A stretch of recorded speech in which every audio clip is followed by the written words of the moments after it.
Hey boys, what do we have here? What a surprise! They released the 1.2 patch merely on Tuesday. They said it wouldn't be on Monday, and it's Tuesday, and bam, patch is out. We're gonna be going through the patch notes. Something interesting already happened because I misclicked in the game, but more about that later. You will not believe what happened. It is like just, you know, I was like, it's 1.2 patch, I'm gonna keep my early access tag. Should I keep it? Should I remove it? And then I click in the game, I misclick, and bam, I kept the early access tag. We have to see more about this patch to be sure. But more about this later. Let's get in this. So, update 1.2, we are reviewing it. It's not like jibber jabber, it's kind of like jibber jabber, but I put this in the other videos review because we're gonna be going over it and just commenting on it, talking about it. And we'll start this with the YouTube video, which we've seen earlier while we were doing Vampire Survivors. So they did a short video here, talked about the highlights of the update. Let's check that first.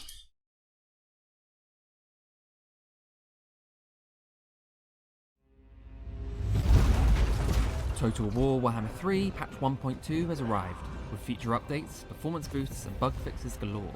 Let's get into the biggest changes we can expect to see. Campaign changes. Lords and heroes will now unlock their respective mounts automatically after reaching the right level, saving you skill points to use elsewhere. Finally! Our auto-resolve formula has been tweaked to reduce severity on hard to legendary difficulty settings, and takes its decision from your battle difficulty settings rather than your campaign difficulty. We have to test this. Based on player feedback, we've increased the aggression with which the AI decides to launch an attack against a settlement, speeding up their decision-making process for initiating sieges. Although AI factions who do not consider the player as their main threat will be less likely to send armies your way unless you share So a lower player focus. Would Elves. They'll focus a little bit more on defending their capital. Technologies for each race have been upgraded across the board, and finally, we're definitely checking this. 7 new advanced units to the game. This too. Regiments of Renown. We will cover this free content in a future video. At first glance, they kind of feel boring right now, but we'll have to see. We've been working hard on the responsiveness of units. Some of this includes range units correctly turning to shoot a target behind them, and reduced delays before and after they fire a volley. There have been fixes made to units who seem to like ignoring retreat commands while engaged in melee, and a fix of flying units not correctly attacking single entity land units. Wu-Xing war compasses and greater demons now have bound abilities rather than spells, no longer costing you winds of magic. Manual fire has been re-enabled in multiplayer, with attack cooldowns matching those of regular firing mode.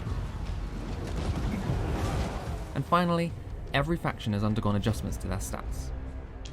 Bugs? Be gone. Along with some crash fixes, we've focused on fixing the following offenders. Unbreakable units no longer rout when all victory points are captured.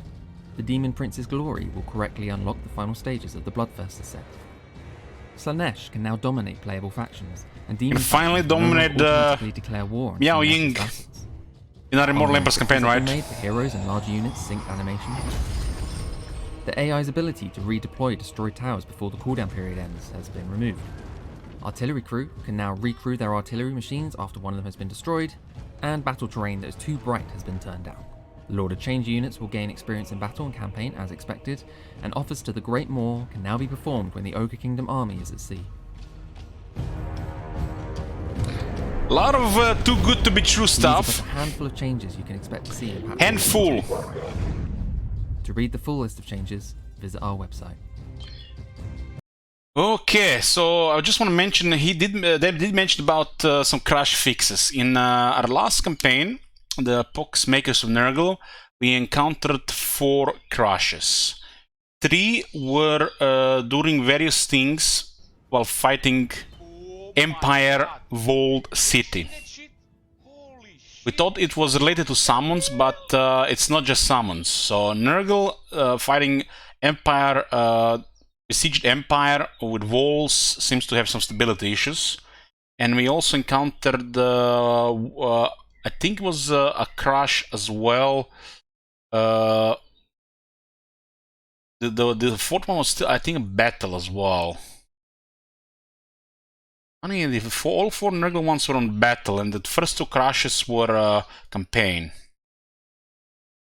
Anyways, let's see what this is about. So 1.20. As you can see, the game is updated to 1.20. We'll check some things here, but first let's check the text here. So it's available already. This is again the highlights which they're shown in the video. Thank you, subsidiary and nano host. How am I doing? I'm doing great, thank you. Greetings and glory to everyone joining us in Total War Warhammer 3. Welcome to Update 1.2, another key opportunity for the Warhammer team to introduce a variety of changes, fixes, additions, and even a handful of new features to the battlefield. Here's a brief look at what you can look for in today's build. The first, Regiments of Renown pack. So it looks like each race has received access to one Regiment of Renown. Zoom, sure. Zoom in.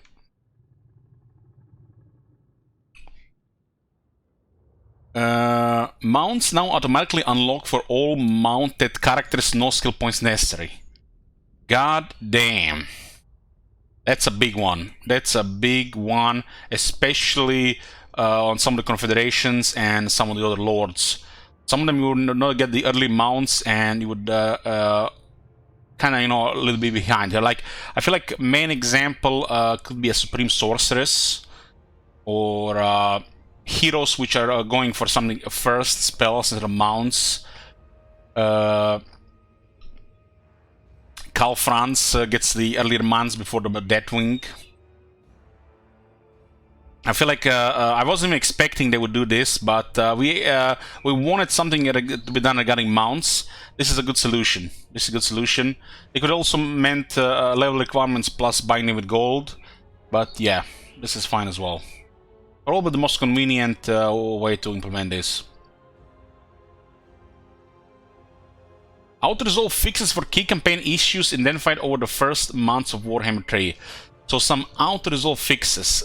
In my opinion, the most important thing to fix in Warhammer 3 is auto-resolve.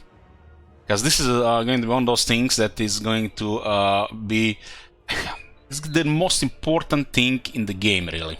Nothing is more important than auto-resolve.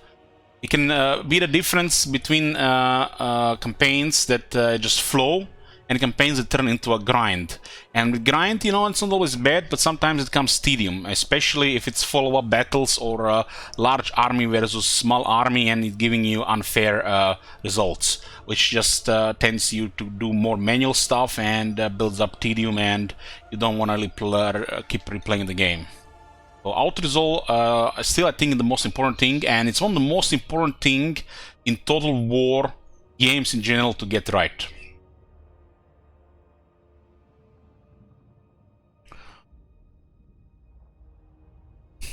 AI improvements to address concerns with siege battles and overbearing anti-player bias. Okay, we've seen a lot of examples of enemies traveling 3 provinces north to attack the player while they had a neighbor next to their capital. Numerous improvements to unit responses during battles. Again, this is happened again, I think. Technology updates and more for every playable race. Curious to see what they've done about this. Hopefully they go in detail what they changed, so we don't have to check every single technology. A long list of fixes for campaigns and battles based on player feedback. If only they, you know, taking that player feedback of that first month of early access for the content creators, and not 3 months later. And much more. Dorot. Okay, okay, where are we? Finally, we also recognize that this release notes a little differently from previous releases. Rather than breaking changes down by the game modes, campaign battle, we're instead focusing on the factions, lumping all of their changes into their own sections while including the mode-specific changes therein. There are still general sections for campaign and battle-specific changes, but we hope to paint a more complete picture of how each faction is changing from build by capturing all their updates in one place. Sure. Let us know what you think, and we'll continue to make adjustments as we go. In the meantime, we hope you enjoy update 1.2. Look forward to reading your thoughts as we prepare for 1.3 and beyond. See you in the Battlefield Total War team. Okay, guys, before we get into patch notes, let's check what's going on with the rating here. 28%, the lowest ever seen on any Total War game. So this is in the last 30 days. And it's not review bombing, this is fair reviewing. Don't get on delusion that this is review bombing. This is just, you know, people are unhappy with the progress of the game so far, release and the progress in the game. And we have all reviews, a total of 57%.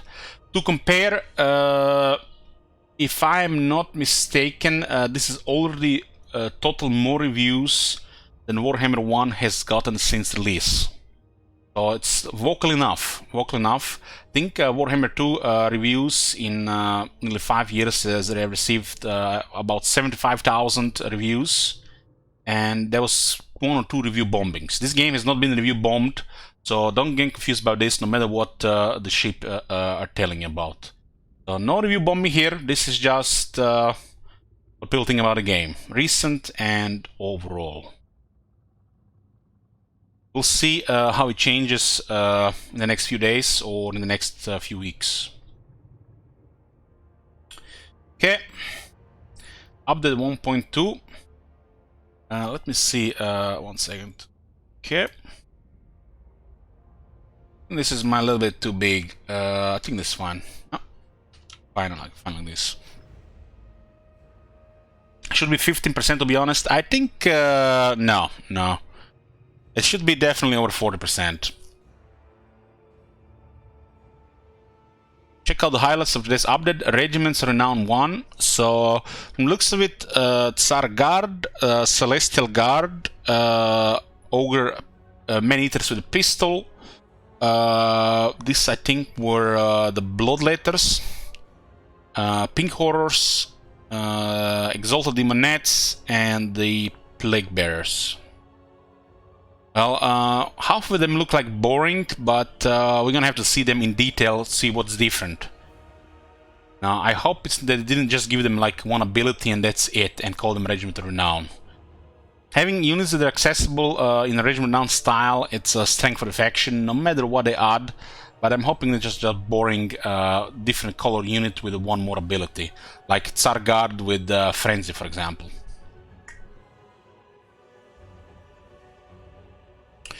We're introducing our first Regiment Renown pack as a free update Total War Warhammer 3. This pack adds elite recruitable troops to the game with improved stats and special abilities for use in the campaign and battle settings.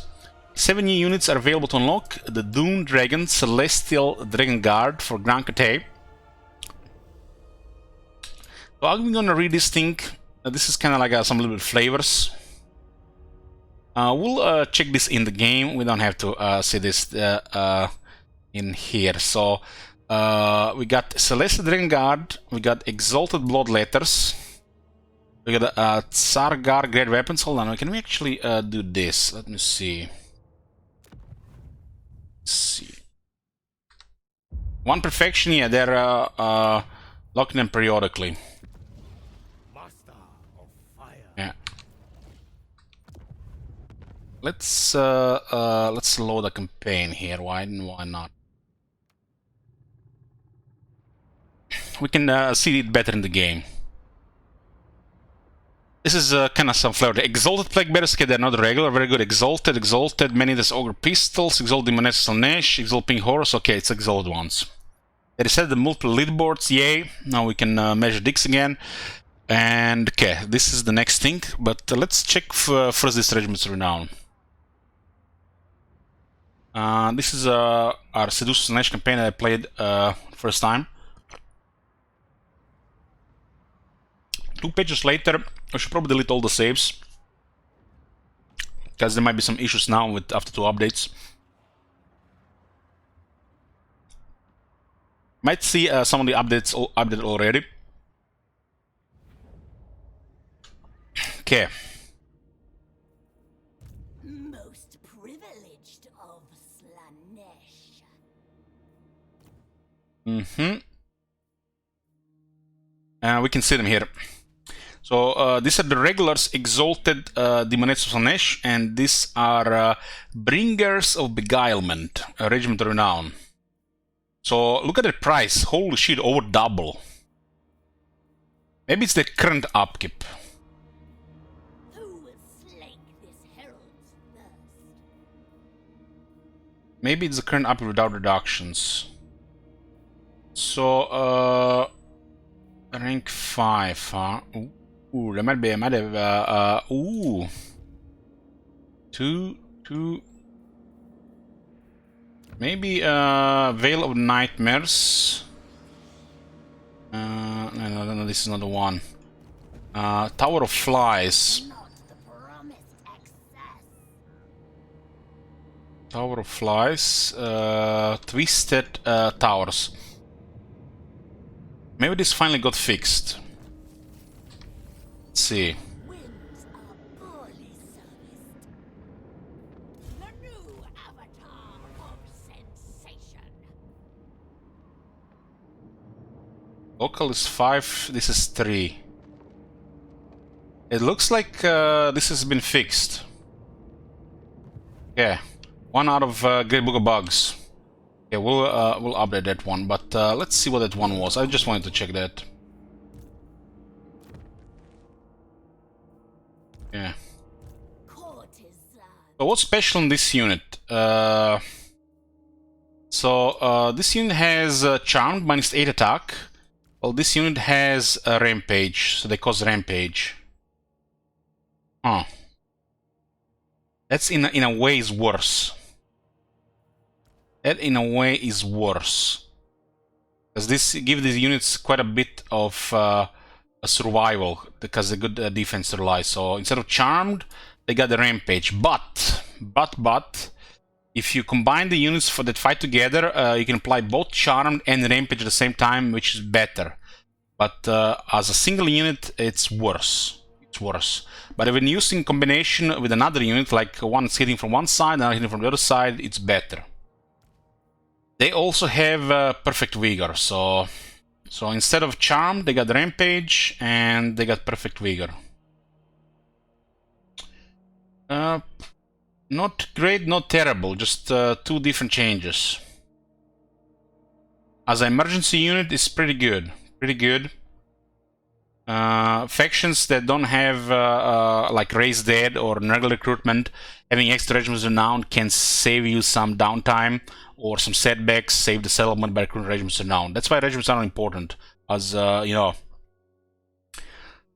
just in case somebody's invading you around around one of the minor settlements, which could use a lord in a unit or 2, and makes all the difference. So as an additional unit, this looks pretty good. So let's see. Ogre Kingdoms got a tier 5 regiment of renown. They got Man-Eater's Ogre Pistol, and now it's a Powder Guts regiment of renown. Powder Guts. What do the Powder Guts have? It looks like they got an ability, Adaptive Tactics. If they start losing melee combat, they get additional 24 attack and 24 defense, which is a really big buff. Which makes sure they're not losing combat, makes it even. So they get a buff if they're losing. And that's a strange for a pseudo-range unit. They also have 20 more range. The leadership attack and defense comes from rank 9. On top of this, let's see, 38, 68. So it's just experience improves the reload time. So other than rank 9, they got Adaptive Tactics. As a regiment of renown, this is a good option. So units like this can be used effectively in desperate battles to give you extra. So as a garrison, for emergencies, it's a pretty good option. Adaptive Tactics will make sure if they're fighting a unit that counters them, that it will not counter them, to make it closer to even. I was losing, winning considered, I think on damage dealt. Not 100%, but I think on damage dealt. So if they're fighting a unit and they're getting hit consistently, it's gonna consider they're losing. If their health is dropping faster than normal, there's a leadership penalty losing current combat. Okay. So who do we have next? With Slanesh, Zinch. Let's see the Zinch. They got Exalted Pink Horrors of Zinch. These are Blazing Squealers. We haven't played Zinch yet, but we fought this unit, so we have experience about them. So it looks like they get an ability called Conduit of Infinity. So they can use this once, and around them they will replenish ammunition for this unit and looks like unit around them. So armor restore. Not sure how useful is this. The Soul Gun doesn't have a lot of ammunition. Flamers, I'm not sure how much ammunition is this. We haven't really played it to see, you know, how it's impact on the game. But anything that restores ammo is generally good. Generally good. Other than this, let's see. Their barrier is the same. And they have a Warp Flame on missile strength, so they could have a different projectile as well. 17-7, so they got Warp Flame. So Warp Flame and the Conduit on Infinity. They you have to keep in mind all the regiments are now, they start at rank 9, which they get bonus to leadership, attack, defense, and missile strength in the form of reload time. Okay, so 2 abilities. Curious to see how this is gonna go.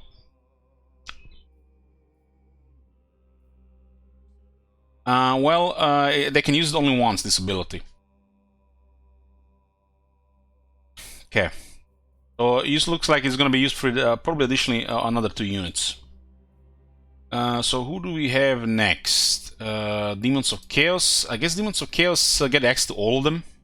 Damn. So they will receive the biggest benefit. They get access to all of them. It's good to be Demons of Chaos, huh? So what was here? Exalted Plaguebearers of Nergal, Festering Stooges. Festering Stooges, okay. So it looks like they also been granted some ability.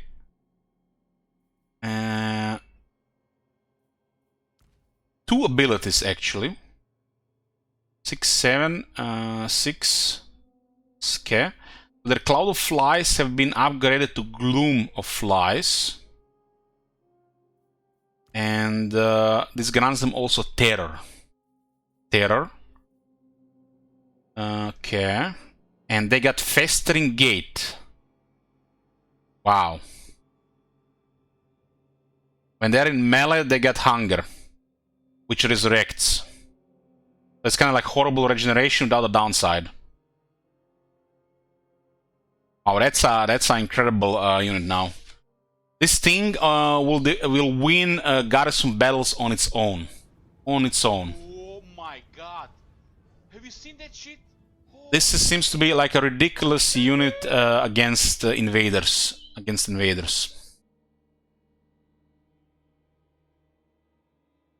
This means that this unit will easily have over 20,000 health. Over 20,000 health, easily.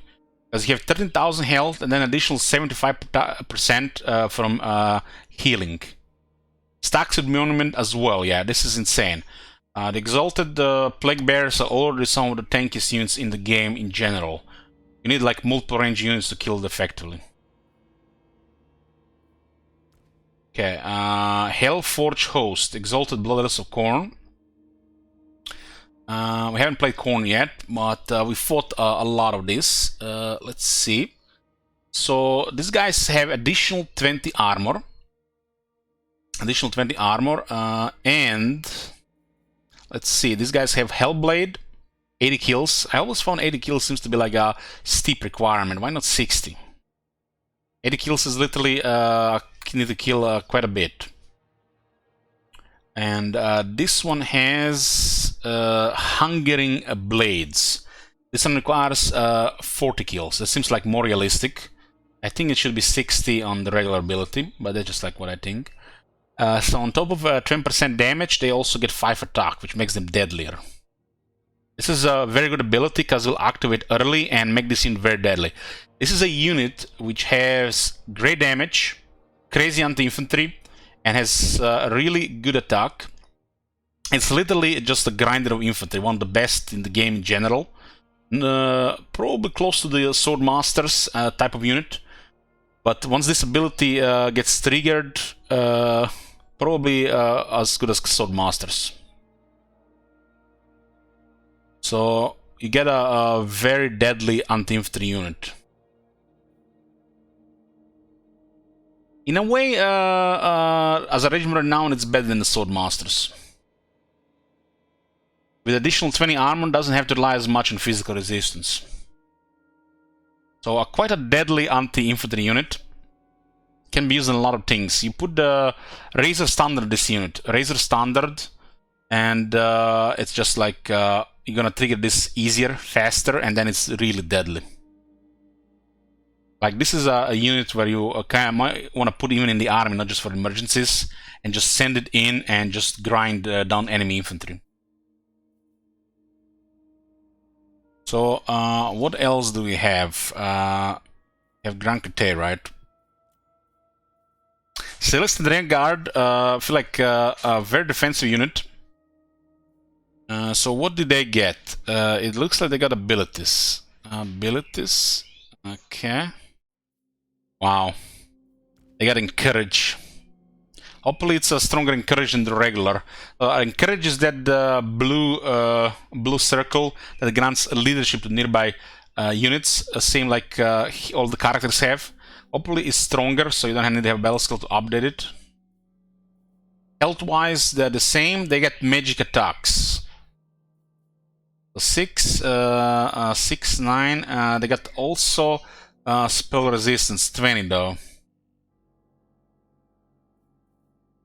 So they gain magic attacks, spell resistance, encourage, and immune psychology. That's a very good anti-demon unit, very good one. This is like way more potent than the Iceguard Glaives, but Iceguard Glaives can also shoot. This unit, you don't want to send anything large on them, especially playing demons. Shoot them preferably. Nothing really special, a little bit boring, but magic attacks makes them strong, especially for emergency garrisons. Magic attacks is strong these days. And Kislev. Why? Kislev is the last, right? Kislev gotten a Tsar Guard grade weapons. They're called the Daj's Heart Blades.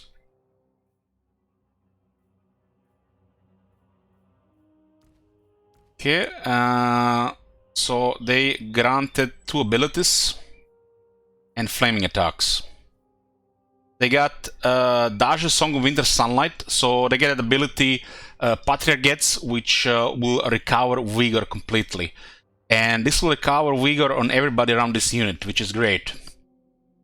Kinda like the Longbeard's Regiment Renown, but this one will be way more effective in the short term.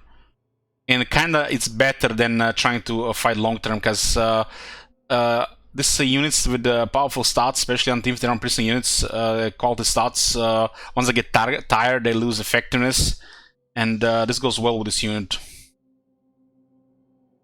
Other than this, they also have 20 fire resistance.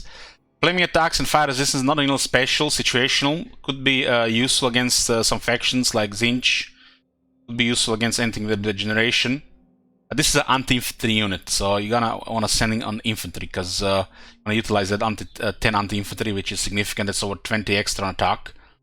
And this ability, hopefully on another 2 units on top of this unit. This is a good ability. This is a good ability. It doesn't get used much or outside Costalton, I think, because you're going to always pick healing instead.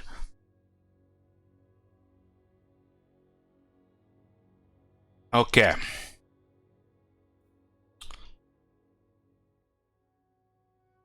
So we went through all the regiments renown. Let's just double check. Yeah, all of them. It's cool that the regiments are now in the game, so new content. So what do we got here? Game below are the changes to the system support enhance the gameplay of Total War Warhammer 3.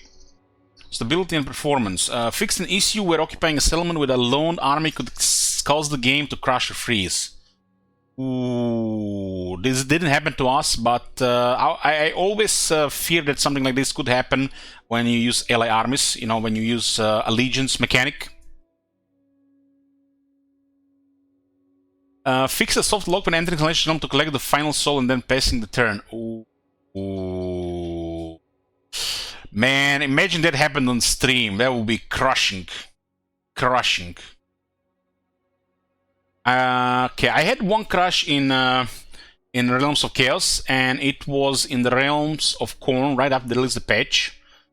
One top right landmark that grants you a weapon crashed the game, but on second time it worked fine. That was the very first crash in Warhammer 3, I think. That's one out of one of the 6 total crashes in about close to 450 hours now. Improve the performance input on shadow splits and the distance at which trees are culled. Yeah. Not sure what that means, but sure. Cinematics. Fix an issue where Boris Ursus' inter-movie would fail to unlock in the movie viewer. If you have already unlocked him, you can start a new campaign with Boris to unlock the movie. Gameplay. Below are changes made to the gameplay systems, AI, and other mechanics determine how the game is played. Mounts, skill auto unlock. This is one of the best things that I've read in any of the patch notes since Warhammer series got released. They wanted this for years. Surely the next thing that they're going to add to the game is a way to respec characters. Opium. Long-standing player quest. All characters will now be granted their mounts and all mount-related skills automatically upon reaching the required level rather than requiring a skill point to unlock them. This allows players to focus on developing their characters with their earned points rather than having to invest them towards unlocking their low-level mounts. Hopefully, when these mounts unlocked, they are not auto-equipped. We talked about auto-equipping items, mounts, and ancillaries. It's not good for the game. Auto-equip should not be a thing in the game. It should be disabled by default. Auto-equip mounts messes up movement in the army. If this is auto-equipped, it's actually could be bad. Could be bad for the rest of your turn. Battle auto-resolution, the most important thing to fix in Warhammer 3, in my opinion. Several changes have been made to how auto-resolve calculates its outcomes. The outcome is now determined by the battle difficulty setting rather than the campaign difficulty setting. The difficulty scaling of auto-resolve has been reduced on hard and higher difficulty settings. Okay, boys, get ready for something now. Get ready. When I was checking this today, when I was starting the game, I accidentally clicked continue campaign instead of, start a game. And let me show you what happened. So, continue campaign. You guys remember we finished the Nergal campaign? We finished the Nergal campaign the other day. 4 campaigns finished now. And let me show you what happened.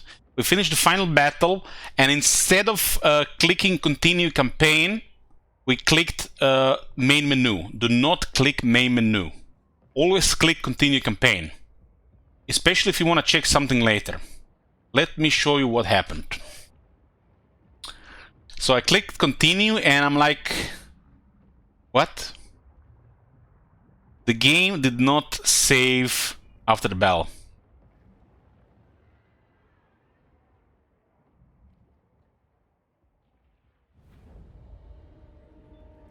The game did not save the final battle. So if you do the final battle and you get the victory screen and the option is continue the game, go to main menu. If you click main menu on legendary difficulty, it does not create an autosave. It does not. So you have to redo the battle again if you want to continue campaign post Forge of Souls. But I immediately noticed something here, other than, you know, getting shocked and disgusted. There's no autosave after the battle. Look at the battle result. Pyrrhic victory. I went to the VOD, to the same screen, and look at what it was last time. Valiant defeat. We can already immediately notice improvement in auto-resolve.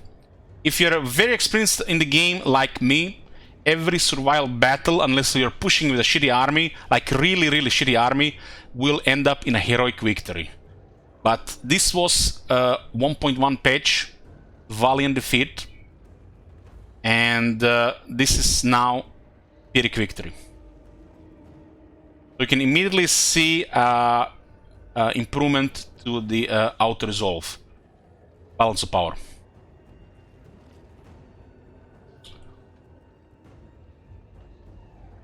We're gonna have to see various factions, and we're gonna have to see through the campaign.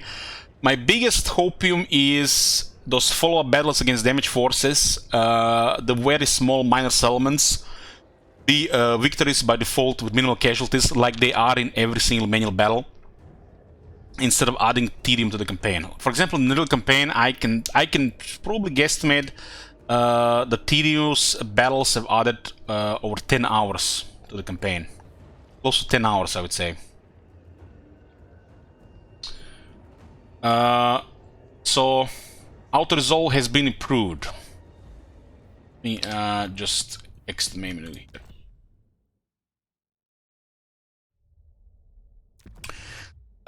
So what is next? This should result in less punishing outcomes on higher difficult settings, allowing more time for you to focus on fights that really matter in your campaign for glory.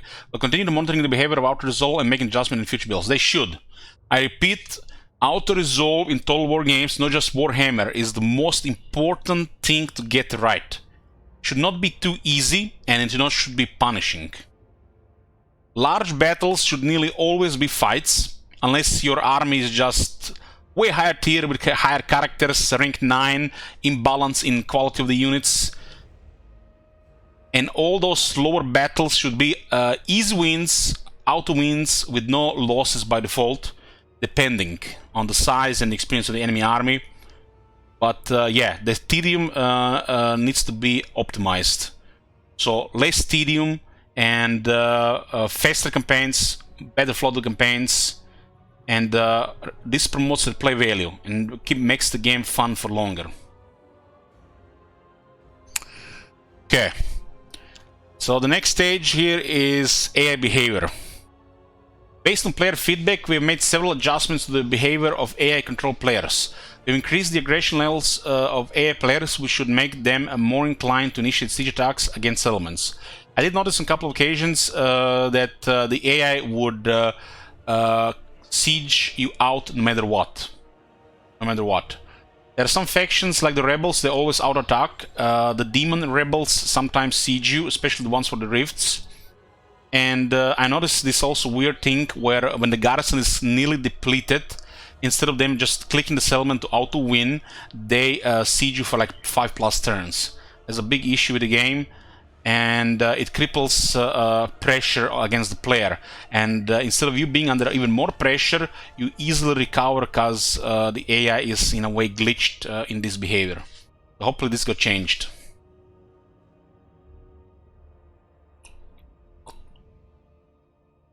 Significantly toned down the anti-player bias in the AI's target selection, especially on higher difficulties. The AI should now be less inclined to deploy force over significant distances to engage the player if they are not perceived to be a particular threat. I feel like I have a screenshot there regarding that. Let me just see screenshots.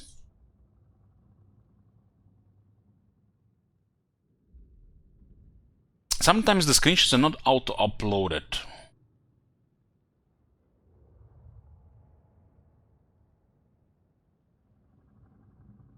Maybe it's not here. Man. But factions from literally a different side of the world sometimes travel towards a player. Either they send their heroes or they're just planning to go there. Like vampires and Stirland, they're both at war with the player. Both Stirland and vampires will send force against the player without trying to make peace with each other or try to conquer each other first. Stuff like this, for example. Or the isolationist wood elves leave their forest to aggro the player. And you might think, if you're an inexperienced player, that this would just, be frustrating. This would be unnecessary arbitrary difficulty because, player focus. But in my case, it's like they're sending money bags. They're sending experience, items, grinder to the garrisons, tedium, some factions more or less. And in rarely cases, frustration for the wrong reasons. It's frustrations because it adds tedium to the game and it makes no sense. It's more like makes no sense than adds any difficulty to the game. Tedium and makes no sense. They should be fighting factions that are in their province, especially enemies, and they should be fighting factions adjacent to them, and not travel to the other side of the world. So if you are a legendary player that's effective at managing the campaign, play methodically, slowly, this is kind of like a little bit nerf, Oh my god. but improvement to the tedium. Have you seen that shit? Holy shit. What the hell? Especially on the factions we have strong garrisons. Strong garrisons would usually out to win, like Kislev or Nergal. Significantly tone down the anti-player bias. Okay, the Wood Elves should be more focused on defending their capital city. That's how the Wood Elves should be. When I think about the Wood Elves and how they should be different than the other factions, they should have a really deadly force at home. And if you get close to their forest, as I think just adjacent to their border, they have you in range or enter their forest, only then they should activate. Only then they should be hostile. But if you do not get adjacent to their province, as in an inch to their border, or inside their border, they should just be passive in their settlements. And to make these things a little bit better for the potential conquest of these places are punishing to attack, and they are not really rewarding to conquer. I think this is a bad design. I think the Wood Elf forests should have some kind of faction-wide benefits for the conquests. So it should give you an incentive to attack, but these guys should not be the ones that are conquering other places. The way it's been so far, there is no incentive to attack these people except to destroy them because you hate Wood Elves or Elves in general, or so they don't invade you because, player focus. So these places should be, nearly all of them should have a kind of special resource, and their core building should be unique for non-Wood Elf factions, which grants some kind of small faction-wide bonus. That should not be anything big, but some factions that are warmongers, warlike, should have a little bit incentive to invade and conquer the forest. The forests have already been terrifying places, and now this change, which is makes sense and is logical, will make their forests even more dangerous because they will have massive garrisons plus an army. And this place has been designed to have a massive garrison and sometimes a roaming army that had a focus on other things. And now this is no longer going to be a roaming army that's going to travel around. This is going to be an isolationist army that's going to be in the forest on top of the garrison. So it will require a serious military force to take without heavy losses. Or try to start them out with a plague assault garrison and besiege them. These improvements should not only help them play a more meaningful role in your campaigns, but will prevent them from developing an anti-player bias when you aren't their immediate threat. Unit responsiveness. Here we go again. This is an ongoing issue in the game, an ongoing fixing in the game. Another area of improvement involves unit responsiveness during battles. We have made several adjustments which should help improve their behavior and activity when engaging with enemy units. I've seen this many times in the last Nergal campaign, where I would tell my unit with the Exalt Plague Bear projectile, and he would tell them to attack and just move around. move forward, move backwards, try to attack, move forward, move backwards, and it's just frustrating with some of the range attackers. You know, like the only good use for them was to just position them and hope fire at will would work. Giving attack order was like 50-50 babysitting. So there's some kind of issue with this, and it's much worse in settlements than in the open field battles. Ranged units will now correctly rotate and fire when ordered to shoot a target behind them. Ranged units should now reform properly when rotating to engage targets behind them. Resolve issues which would result in units ignoring orders and becoming unresponsive for short periods of time. Now that is an insane one. This is like an insane one, especially play the game a lot. Like, I feel like this should have been fixed before the game was even released. You know, if you pay attention and you see the unit behavior, oh my god. If you look at in the minor settlements, ooh, it's not only the air is going pepper meltdown, you're going pepper meltdown in real life, and you starting leaking grey matter out of your ears. Resolve issues would, which would prevent flying units from attacking single anti-land units. Curious to see how this is going to work. We did use plague drones, and we've seen a lot of just moving around and knocking around and not really dealing any significant single target damage like a hero or a lord. Reduce the delay before ranged units can fire a volley. Reduce the delay. So if the unit has available attack, as in they're loaded, the cooldown is done, they still need to aim. They still need to aim to release the projectile. So I think this is what they mean. So I hope that it doesn't make every unit high elves. High elves had the lowest, fastest response to release a projectile, as you know they were like aimed instantly. So curious to see what they're gonna do this for the ranged units. If you guys ever played the high elves and you ever used archers or Sea Guard, the moment you give attack order, the third of the unit, sometimes even half of the unit, instantly releases a projectile if it's available, and then the rest of the unit fires. So curious to see what it's gonna mean. I always thought the high elves had this special, because you know them being professional archers, some of the best archers in the world. You know, the elves in general. So curious to see what this is. Reduce the delay before ranged units can respond to issued commands after firing a volley.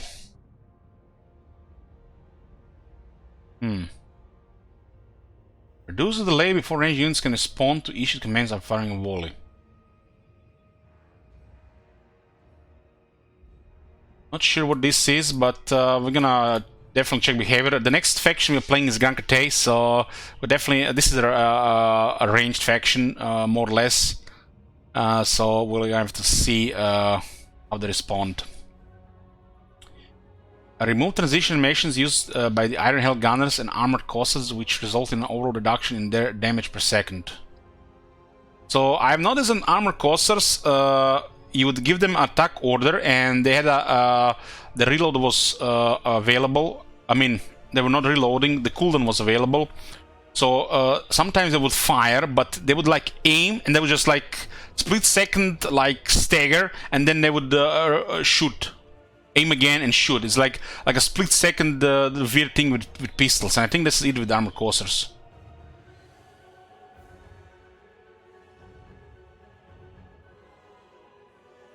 So basically, they will probably be as responsive Free Company Militia.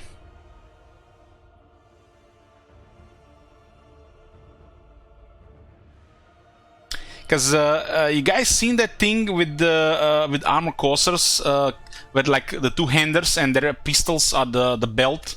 I noticed something with the Empire. You guys seen the Witch Hunter?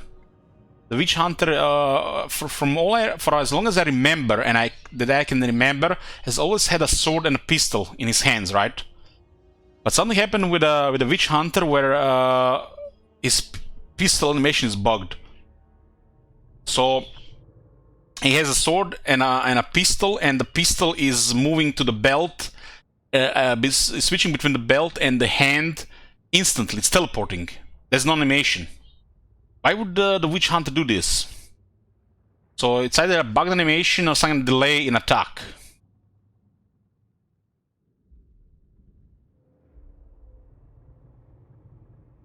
Is it nerf for Streltsy? The Streltsy have better range, better damage. There's something going on, weird going on with the Witch Hunters. We're gonna have to, I mean, we can't play Empire yet, but when we play Empire, Immortal Empires, we're gonna be noting down a Great Blue Box.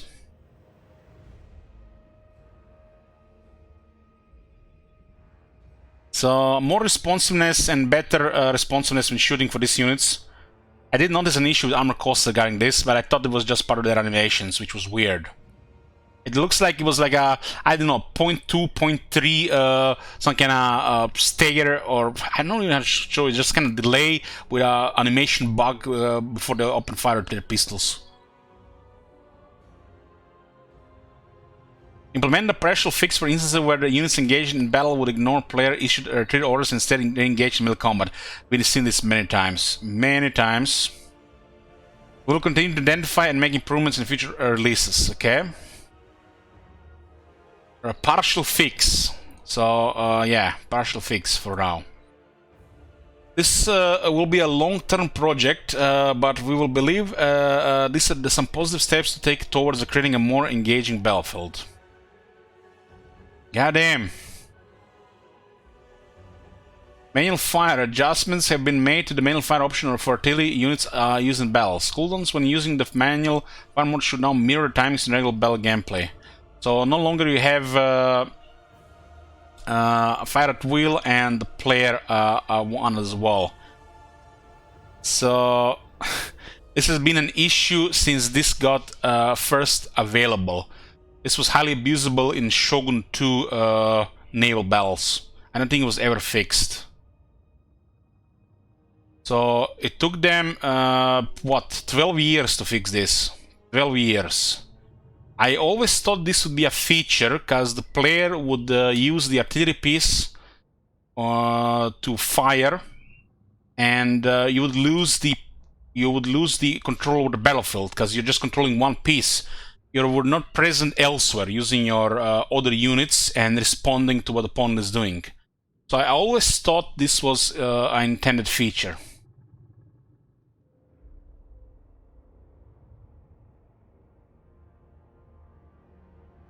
General updates. Fix an issue which would result in plagues failing to be removed properly after changing the ownership of and subsequently losing an afflicted army.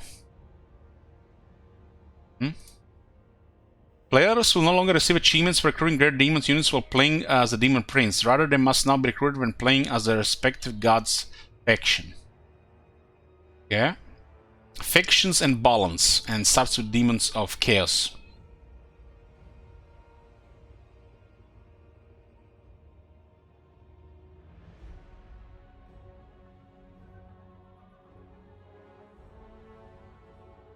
Yeah, they're gonna mirror the cooldown as well, Top Manager, because yeah, it'll make it faster.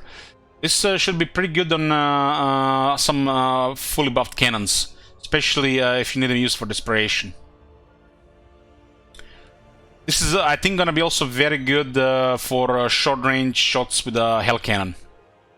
When previewing parts, the stats of the Demon Prince are probably consider army effects into calculation. Hey Rubio. The switchable plagues reload button is no longer available when it's not the player's turn. Fix an issue when which prevented the final options in the Monoglory tree from unlocking upon meeting the prerequisites.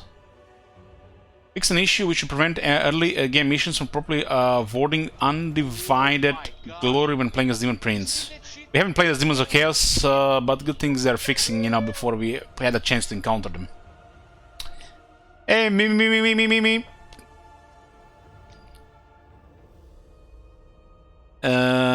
Fixed an issue which allowed the player to continue earning glory in the monogod progression trees of the dedicated to the undivided.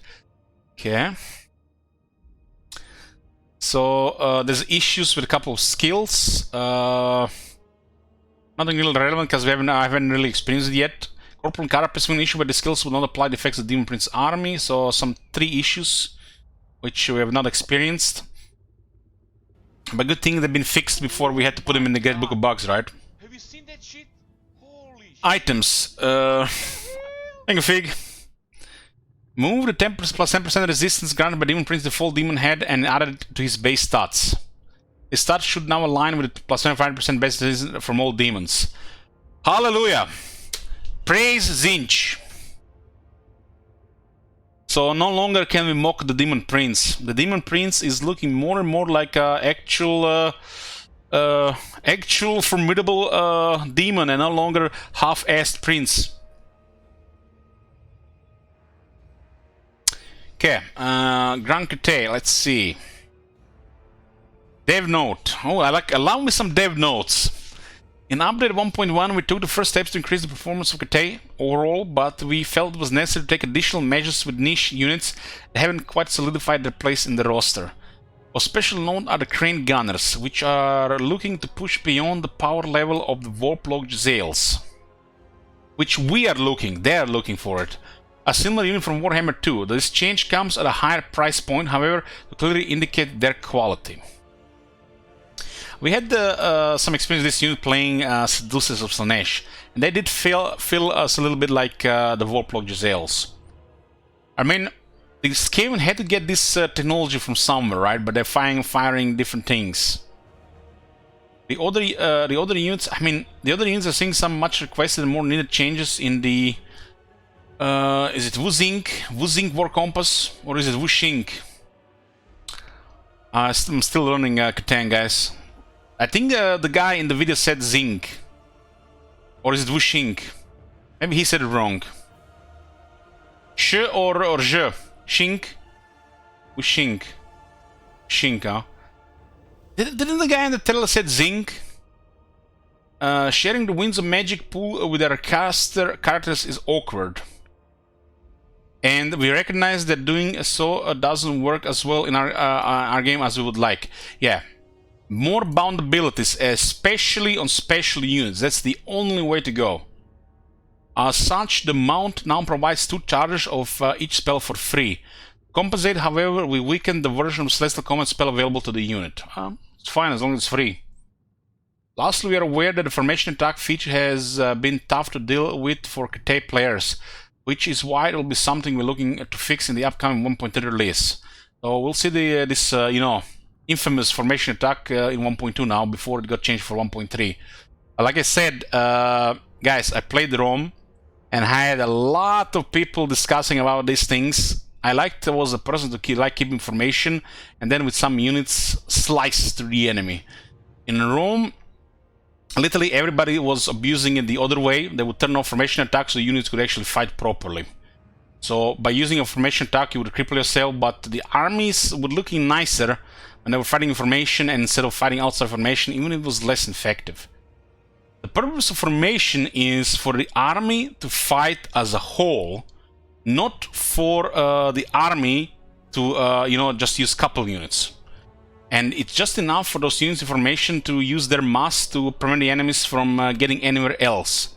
If the enemy can get into their formation or break their formation, means they're gonna keep a certain density of units, which will be easily targetable by stuff like bows, crossbows, magic, or artillery, instead of them just mix-mashing each other's entities and, you know, fighting inside the first 2 or 3 lines.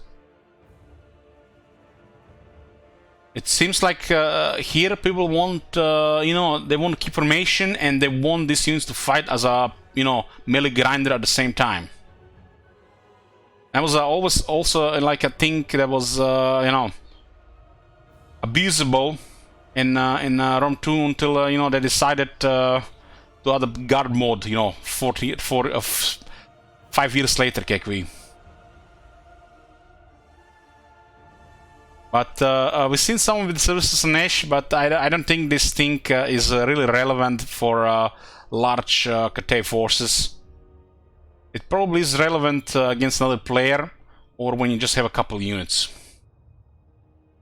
where you need all the units to perform instead of, you know, just hold the enemies before help arrives in the forms of flankers, magic, or range.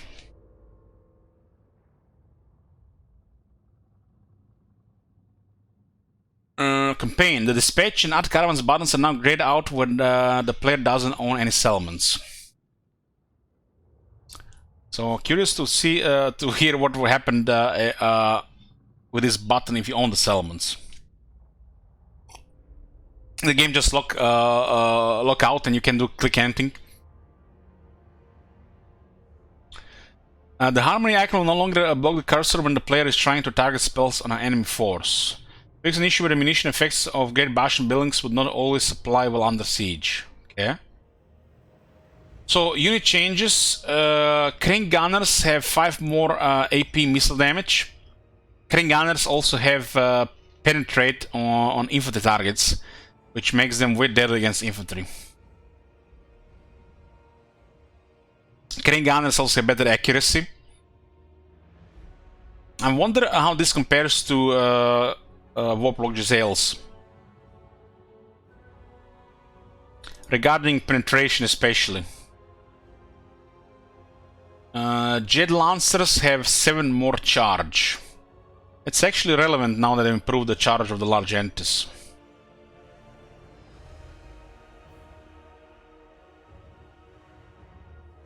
Wu Xing War Compass for the Astromancer has 200 more gold upkeep.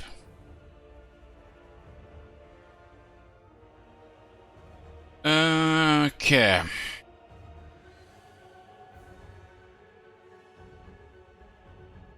Skill, Persistent Fire, Miao Ying fixed an issue where the unique skill would not apply to Crane Gunner or Iron Hell Gunner units. Okay, things fixed before we need to put them in the Grey Book of Bugs. Spells, Dragon's Breath, reduce the damage per second, base version from 28 to 21.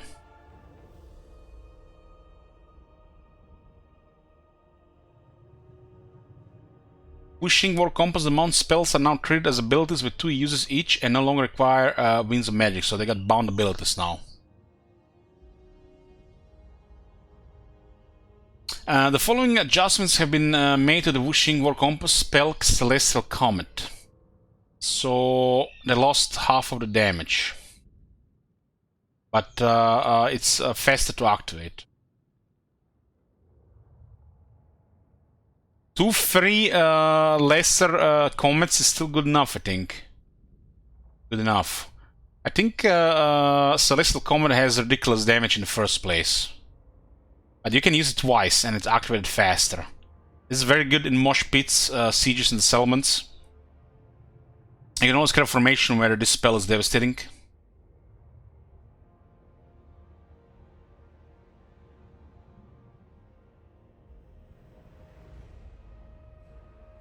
Overcast.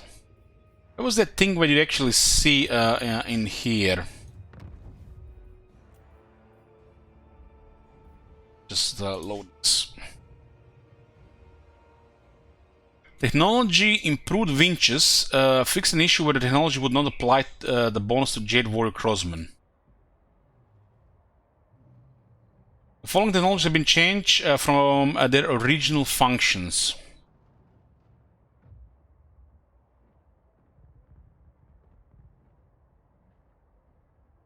Move the hero recruit rank +4 pronouncements benefit to Astroman's Esquire. Dragon Scales can also provide +10 armor to Jade Warriors and Jade Warriors Halberds, in addition to Jade Warrior Crossman and Jade Warrior Crossman shield units. So all the Jade Warriors get extra 10 armor. Oh man, look at this. It's like, it makes sense now. All the Jade Warriors get 10 armor, not just specific ones. Jesus. Isn't like, aren't they all using the same armor?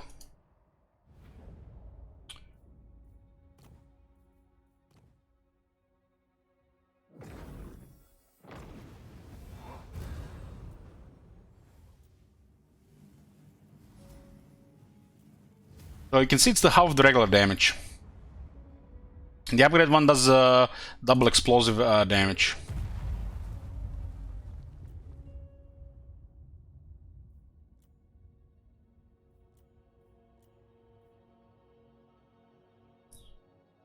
Fletching Mentors increase ammunition from +8% to +10.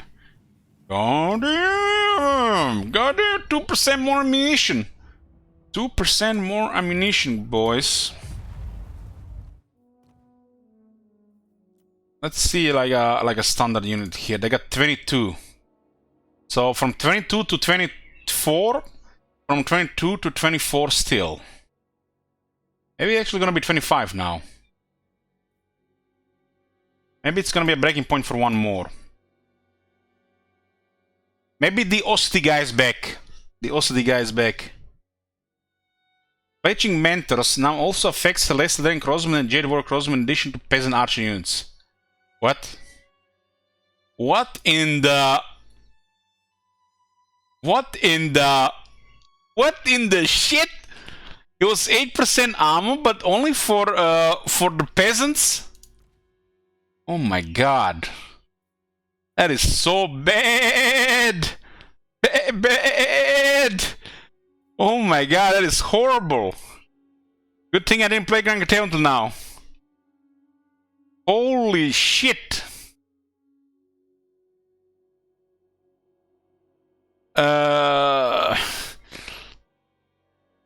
Improved winches. The plus 5% bonus range bonus now also affects Celestial Dragon Crossmen in addition to Jade Warrior Crossmen and Jade Warrior Crossmen shield units. Okay, so the other Crossmen now get range as well, which you know. They use the same weapon, right? Kind of similar weapon. Nergal polearms increase the melee attack bonus from plus 4 to plus 5. Damn! Plus 1% chance to hit. It's like they get the rank 10 access now. Nergal polearms now also affect Celestial Dragon Guard units in addition to Jade Warrior halberds. Powder mixing. Further reduce the recruitment cost of fire rain rocket units from -10 to -25%. Wow. You know, you would think those recruitment techs would be like 5%, but these guys at 10. Damn, I would have definitely commented that one. Now 25. Finally getting some recruitment, proper recruitment reductions. Young Reflection. Further reduce the upkeep of young armies from -3 to -6%. Okay. Yin Healing. Increase the cash replenishment rate for Yin armies for +3, +6%. Oh my god. This shit again. Guys, I hate it when there are only specific units in the army get better replenishment.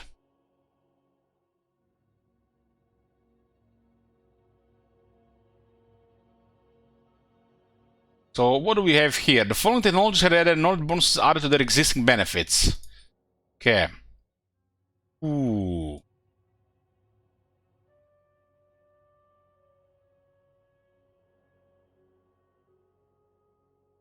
Alchemist Complex, Hero Action, Success Chance, plus 8% for Alchemists. Ooh, okay. A Hero Recruit rank plus 4 for the Astromancers. Increasing the hero ranks and their success chance is important. That's very important, especially as the campaign goes on.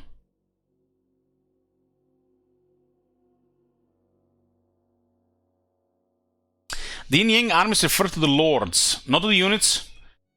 So you actually have one army Yin and one army Yang. Is that what you're saying?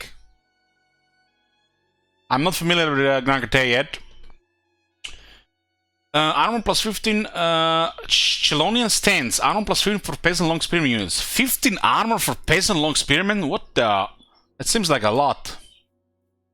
That doubles their armor. Yang are melee units and Yin are range units.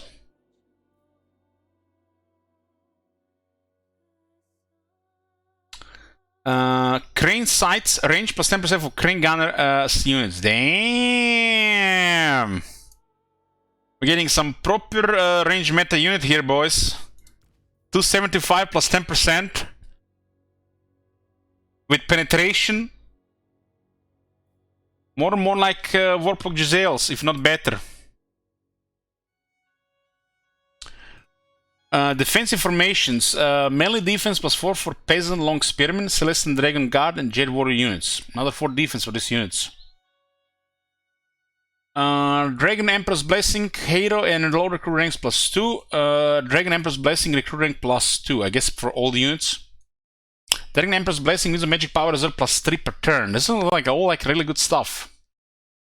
Dragon Fleet Aegis. Income from Hanyu Port Settlement plus 50%. This is very suspicious. What was it? What? Income from Hanyu Port Settlement. Is that the port in the game? Is it the port in the game that doesn't have a port? Hanyu Port. This guy's making even more money now.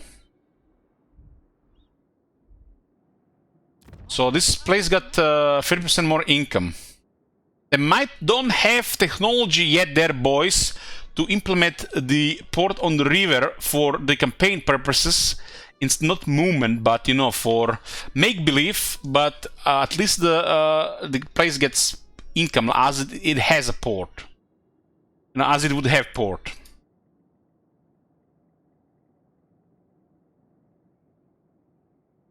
There's a huge nerf. These things are added, Goland. These things got added. The following technologies have had their noted bonuses added to their existing benefits. So they had things that they have before and more.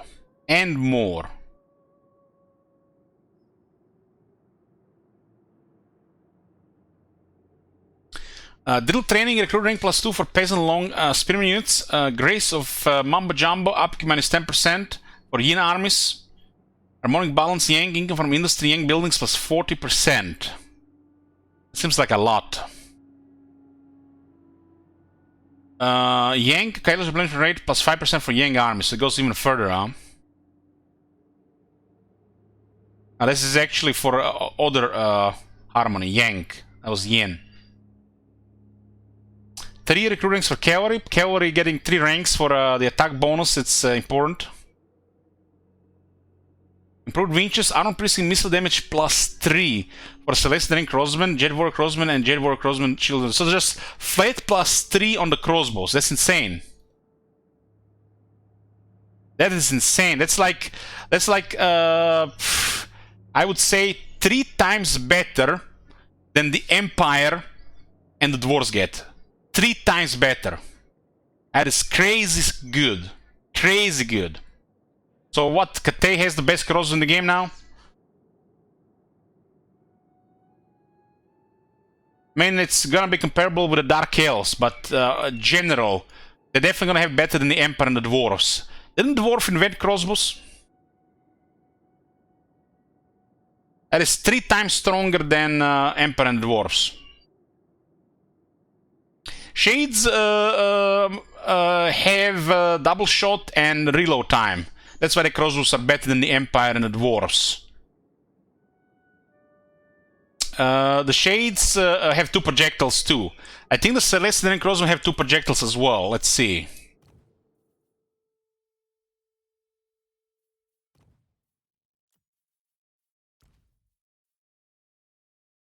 Yeah, this is better than Shades, but the Shades reload faster.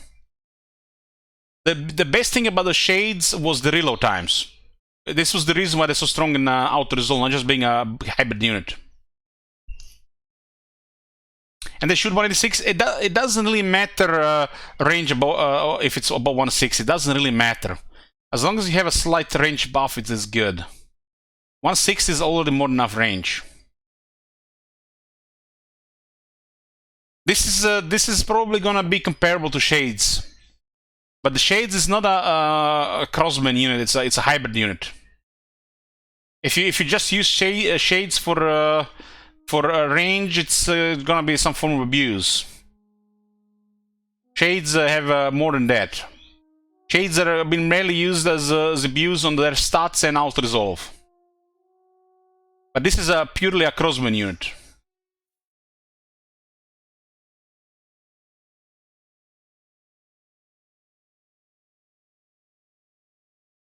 This unit has the same reload as the standard crossman.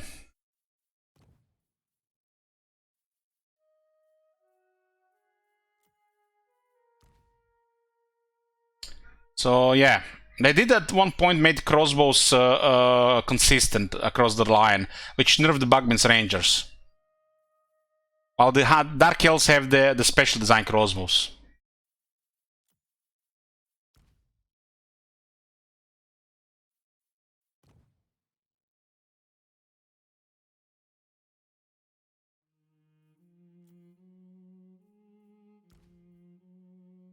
This is the longest reload crossbow in the game, but one of the highest damage ones.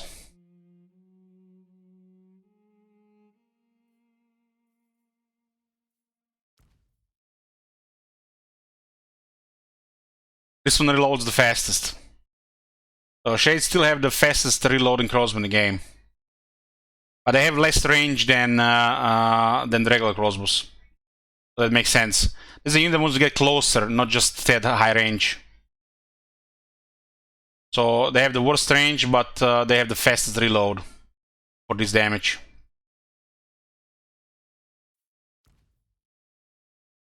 The range do get, these Shades do get range buff on technology, and they get a they get a range buff on a battle skill. I don't count planetary alignment, water power, name of power. I don't take that into account, but they still have pretty good range with just those 2 out of 3. So the Shades still have the deadliest crossbow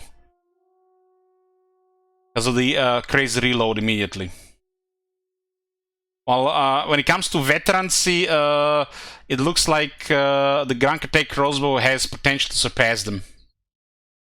Overall. This one has potential to surpass them.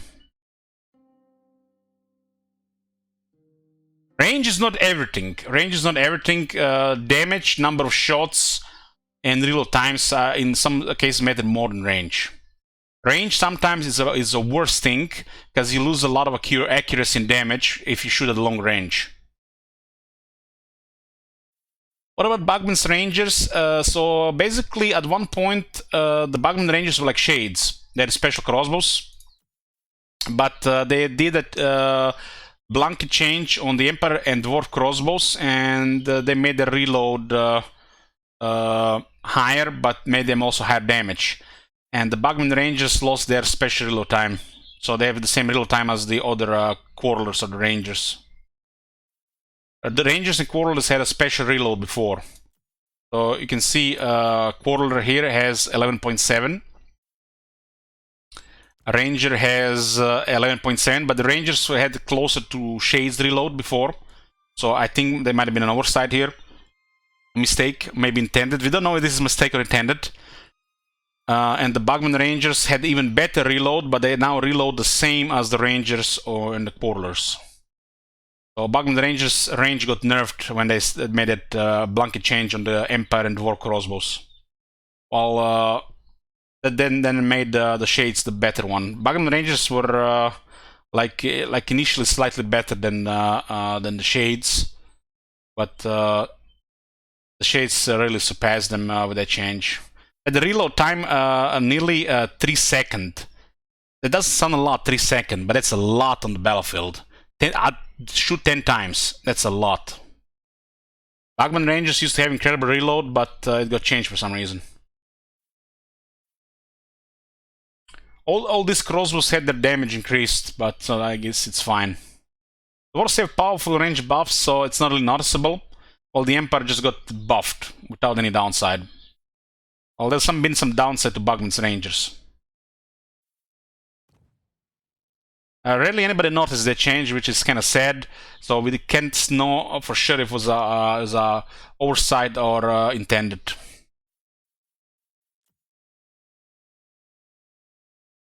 This is an incredible buff. This is an incredible buff, especially for the Celestial and Crossmen because they fire twice. This makes them one of the best crossmen in the game. You know, like by far. And they have quite a bit of buffs as well, I think. This is going to be crazy for balance of power. As in, you know, if you can afford these units, you're going to be out to winning against a lot of things, I feel. The Celestial Dragon units have already, feel like this, they have some kind of, what can I say? Strong auto resolve. Kind of reminds me of Iron Breakers and Quarrelers. Iron Breakers and Quarrelers, like powerful balance of power, and they can be also really effectively used on the battlefield at the same time. But they're expensive units, right? I haven't used them personally, but we fought against them. Kate kind of sucks when you swarm them, so we've never been intimidated by these units. We were just stomping Kate every time. That faction is really weak to swarming. So what do we have here? Nergal Polearms. Weapon strength plus 10% for Jet Warriors, Halberds, and Celestial Dragon Guard units. They get 10% more damage. That's actually quite a big deal, especially for that elite unit. Powder mixing, recruit rank +3 for fire and rocket units. Upkeep load reduction for Yang armies. There's another technology here which increases honey port income again plus by 50%. So this place has double income from technology. Not bad, not bad. Not bad. I feel like Grand Cate, the most important thing is to have Grand Cate, right? So having all these territories is a money maker, so you can, you know, do other plans. That's a lot of money. Grand Cate faction only looks like a faction that can generate a shit ton of money without expending a lot. We're looking forward to try them on Friday. Sea Dragon Edict income from trade +7%, so more tariffs. Sky Junk Rigging, missile tank +10% for Sky Junk units. All Sky Junks. Or this is a specific one? I'm boss, and that's that. Sky Lantern, Sky Junk. So it's just a Sky Junk. The Sky Junk are the rockets, right?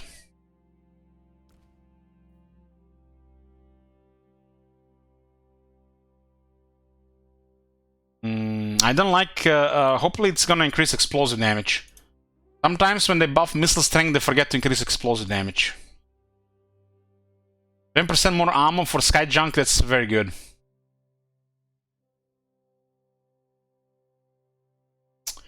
Wedding cartridges, ammunition +15% for Grand Cannon units. We've seen the Grand Cannons and they sound amazing. The sound effects of Grand Cate was the most noticeable thing, most memorable thing so far about Grand Cate. More replenishment for Yang and up reduction for Yin. So creating that balance, huh? So this is for Grand Cate. We haven't played them yet. We are playing them on Friday. We're probably gonna get a long stream.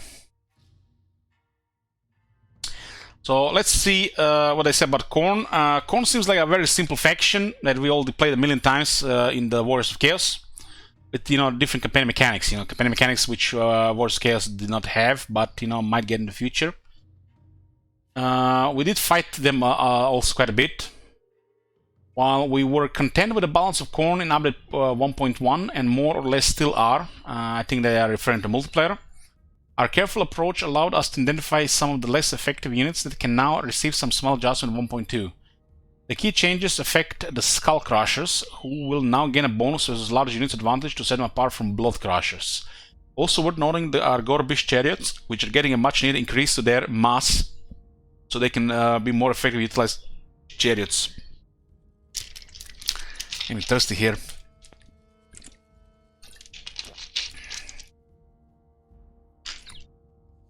Khorne. Very small roster with all of these units. Jibber Jab, this is more like a patch review, Turk. Khorne's Glare Unholy Manifestation fixed an issue which would result in players' capital being raised if the targeted army was destroyed during the active period. What in the shit? Fixed an issue which would result in the player's capital being raised if the targeted army was destroyed during the active period.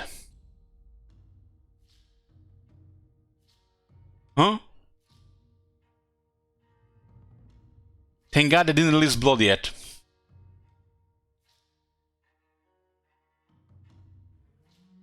Fixed an issue which would prevent Exalted Bloodthirster who had previously recovered from being wounded from being recruited. Oh boy. Gotrek issue all over again. The top disappears and you can't recruit him, right? This is the issue that happened even in Warhammer 2. Fixed a rare issue where upon losing the Lord of Khorne Blood Host army during the battle to occupy a settlement, the settlement would not actually be occupied. Jesus. So they just disappear. I was wondering what would happen when a Disciple Army Lord gets killed and you win the battle. So now we know. Now we know what happens. Damn, this is some shit should have been fixed like before the game was released. What do we have here? Okay. Orbeez Chariots, they get their mass increase for 1400 2000. That's like a big increase. Orbeez Chariots get 3 defense buff and 5 attack buff. Oh, that's significant. They don't have to rely to get 3 to 5 ranks to get more effective. They're more effective from the start, which give them more performance battlefield, which grant them these ranks even faster. Yeah, this is the kind of big deal, especially on decent units. They're kind of reliant on getting veterancy. They get better stats immediately, and they get that veterancy faster. Have you seen that shit? Holy So this is shit. pretty good. What the hell? Hey, Mega Fister, thank you. Skull Cannon increase health from 4200 to 4700. Skull Cannon. So that's their artillery piece, get more health now. I wonder if this was due to auto-resolve.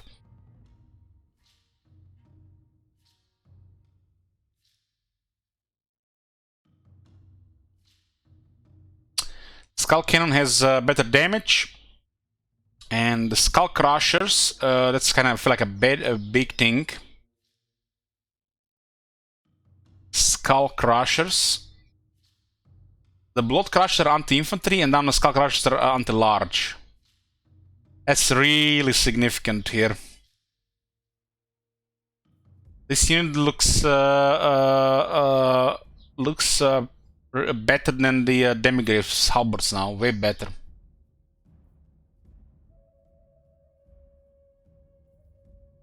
Having large devastating units, they get also bonus against infantry or large. That's what makes these units especially strong.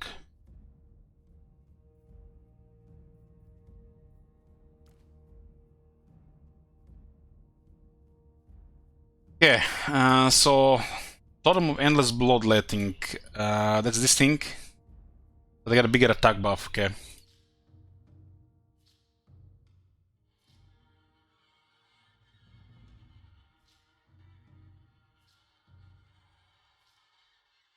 Total Gaming missed most of the stream so far in general, feeling towards the patch at the moment. If you look at the video, it looks too good to be true. We already seen some changes.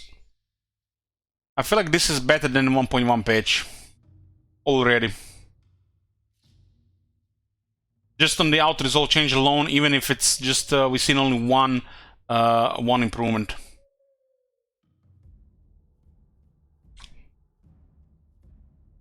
Following technologies have been changed from their original function. Okay.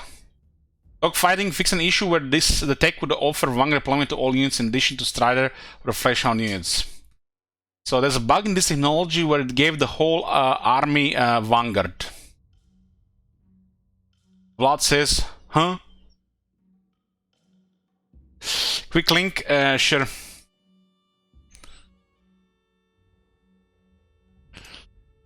The following technology has been changed from the original function. Deathbringer is Defiant. Increase the ward save for the Bloodthirst Protest units from 4% to 8%. Wow, 4% ward save. Wow. Hero Titan gets like 10% ward save on top of another technology. And here a Great Demon has 4%, now 8%. We need that OCD guy in the next patch to put it to 10%. 8% ward save is great. It's great, but it's a Bloodthirster. Bloodthirster should be powerful. Defy their missiles. Increased missile resistance when attacking from 4% to 8%. God. When attacking... Jesus. Only when attacking...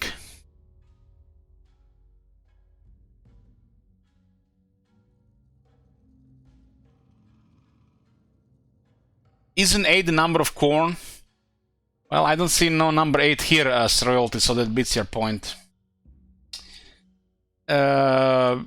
Increase the missile resistance bonus from +4 to +10%. For somebody, huh? Exist always. Further reduced upkeep cost from -4 to -8%. You know why this is bad? This is bad because the garrisons. Remember? Garrisons exist in the game. Technology will snowball your powerful armies, and they'll make your garrisons viable throughout the campaign. garrisons were always the #1 really category that benefit from technologies. You can actually, you know, avoid some you know, falling behind as you are moving forward. Setbacks. Khorne has garrisons. Well, I believe they have garrisons like everybody else. Don't they have cities too? I seen they have cities on the map.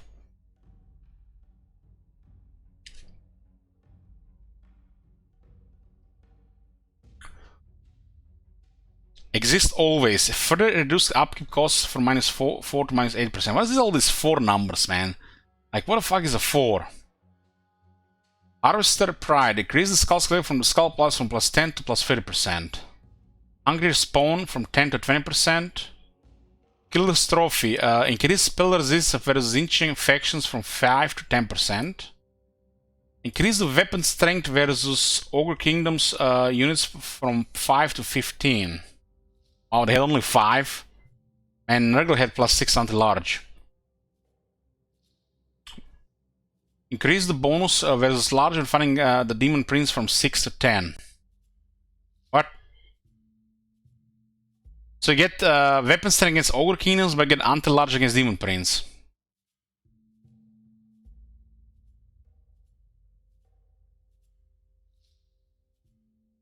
Increase the spell resistance bonus +5% to +8%. Ammunition 12 to 50% on renegotiate. Return to for honor. I'm not sure what these technologies are referring to. I'm not. You know, I'm guessing in some cases this is maybe Chaos Spawn. So I don't know. These technologies, I haven't played this faction, so we're just gonna still read them though. Further reduce the wound recovery from -1 to -2. Increase the skull collection from the skull piles from 10 to 25%. Increase the skulls gain per turn from 20 to 50. Rather than boosting the leadership order, this tech now provides the following benefit. Defense supplies by 2,000. 2,000? That's 4 towers. Tsar Enders. Increase charge bonus versus Kislev for 5.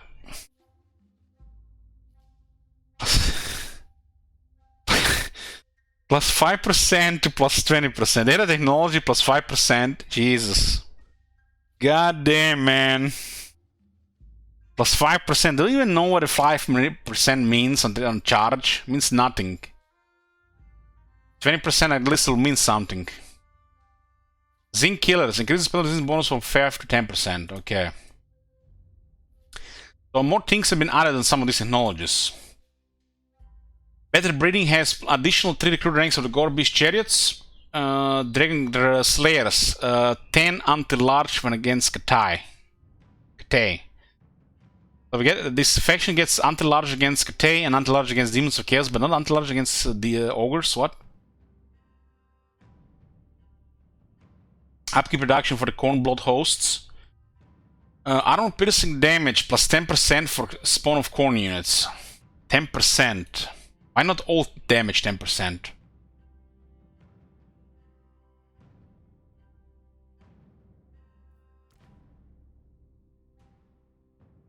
So they get 4.7 damage. Jesus.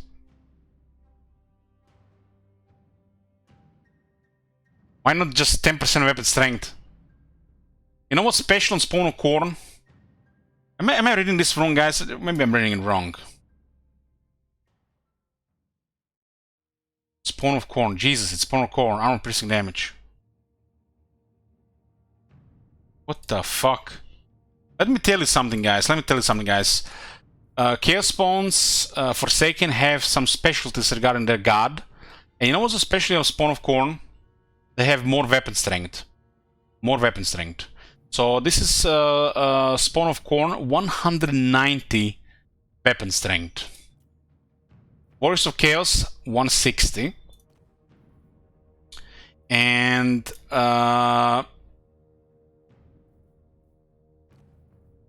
what is Nergal? Nergal has 130. So special thing on Khorne is weapon strength. I'm not taking overall damage. Just overall damage, not just armor piercing missile damage. So just 190 weapon strength. And what does technology do? Additional effect. It does 10% more damage on armor piercing part, not overall part.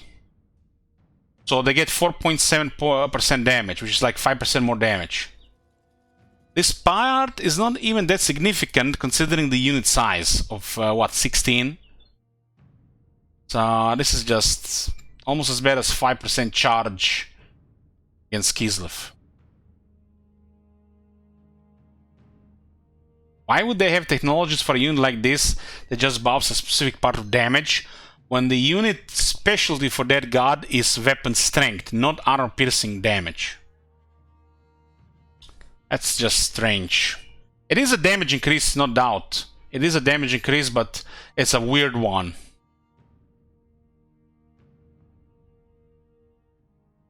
This unit technology, if it's about damage, it should just be a lot more damage. I'm not saying 10%. It should be like 20%. You know why? Minotaurs, they exist. Minotaurs, great weapons, they exist. Who do you think does more damage? Spawn of Corn with 190 or Minotaurs with 110? Think very long. 190 versus 110. Where is the Under Hood 2? You don't use Chaos Spawn to deal damage.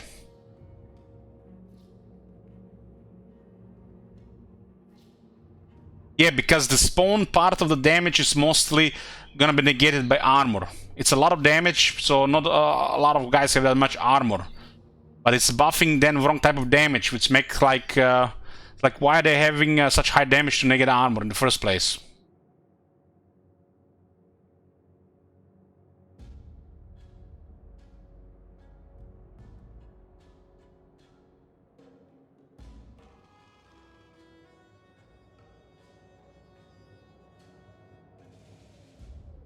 Both hosts have lower upkeep, meld defense +4 when fighting against Demon Prince. Leadership +6 when fighting against Demon Prince. Chaos Spawn should have high damage because their attack animation are nothing special. Their attack is lacking. These guys, for example, another thing I want to say that goes, these guys don't have like frenzy or something. Don't have frenzy.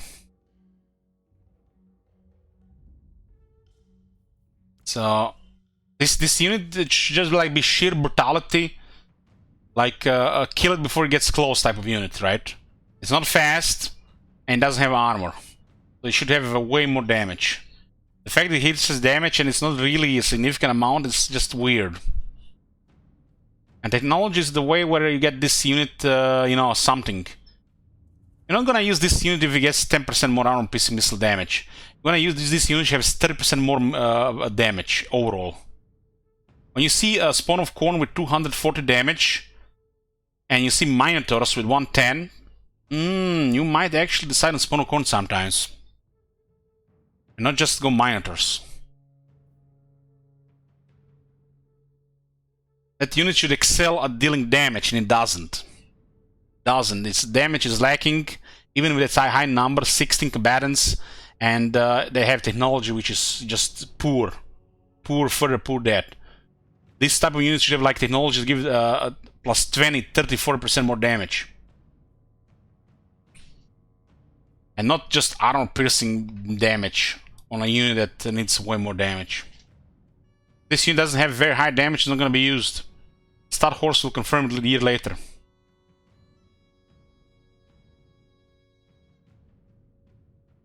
+6 when fighting against Demon Prince. On leadership, Prince Breaker. What in the shit? Armor piercing missile damage +3 for Soul Guardians of Corn. +3? What?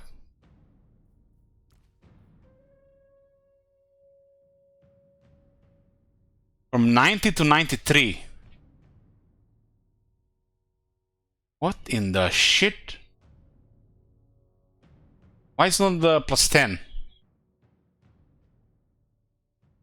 3 projectiles? Doesn't matter, it's 3 projectiles, it'll still be 10.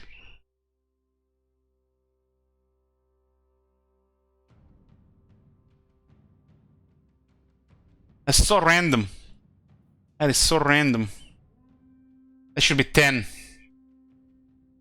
5? I wouldn't really question it was 5, but 3? That is so fucking odd. I smell multiplayer here. But it's technology, so it can't be multiplayer.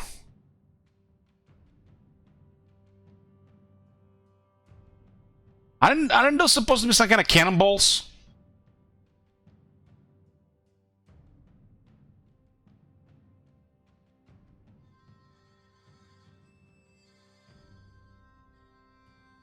I don't know. That feels weird, man, but to be seen. I haven't used that unit, but I mean, if I look at the stats, it's weird. The stake is plus 12? Okay, it makes sense then. It makes sense. It makes sense if it's plus 12 base. Yeah. This is extra on top. That makes sense. Turn to honor, hit points plus 10%. I don't know what it is. I haven't played Corn. Skulls gain from kills plus 50% and Skull turn cost minus 20%. Like I said, I'm playing Kateir or Corn, so some of these things are gonna be off, at least for me. But somebody said that this is plus 12, so it's plus 50 now, so that makes sense. Kislev is next. We actually have a Kislev campaign save file.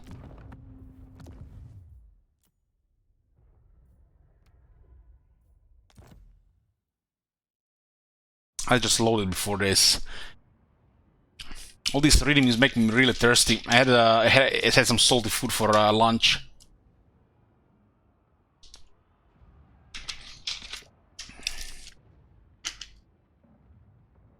With Kislev, our objective in 1.2 was to reassess the performance of their sleds after observing the prior fix their charge and mass interactions. We felt that given their excellent kiting capabilities, it would be appropriate to tone down their usefulness in melee. To compensate for this change, we are improving the performance on some other units slightly, as well as some of the less prominent spells. Yeah, Light War Sleds is kinda the most overperforming unit of Kislev, and that unit should be nerfed. Like some more other units a little bit better. That unit was definitely the biggest surprise with Kislev.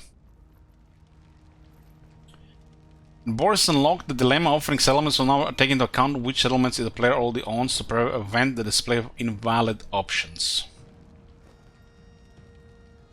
Okay. Gryphon Legion got plus 10 armor. Sure. Must be good for the multiplayer. Heavy War Sled, they lost 1000 mass. I'm not sure I like this on a Heavy War Sled. I think they should not touch the Heavy War Sled mass. Heavy War Sled lost damage. That's a lot of damage. That's a lot of damage. And arm range by 10. So there's a big nerf for Heavy War Sleds, but who cares about heavies, you know? Heavies needs to be buffed, not nerfed. The tier 3 ones are the one that matters the most.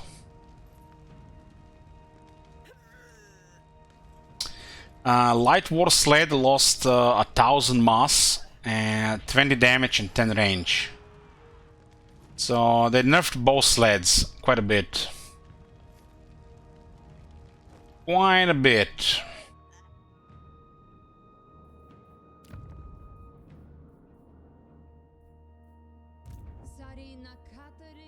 Tsarina Catherine.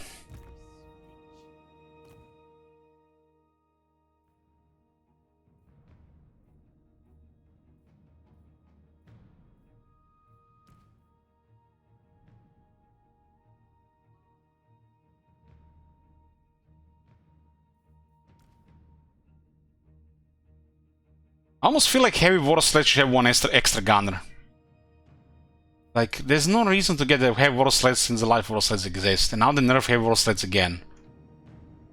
Now, this might be a multiplayer thing. This might be a multiplayer thing, But in campaign, it makes no sense. I'll tell you why it doesn't make no sense. It makes no sense because this is a tier 3 unit. It can be recruited fast. And this is a tier 4 unit. And this is a mind-bogglingly... This is a massive difference. Massive difference. That and their speed. 66 versus 75. Primarily recruitment. This unit will always be recruited because of the recruitment. They're not gonna be one for your best armies, but they're gonna be for your numerous armies. And just because how recruitment works is gonna be your top recruited extra unit.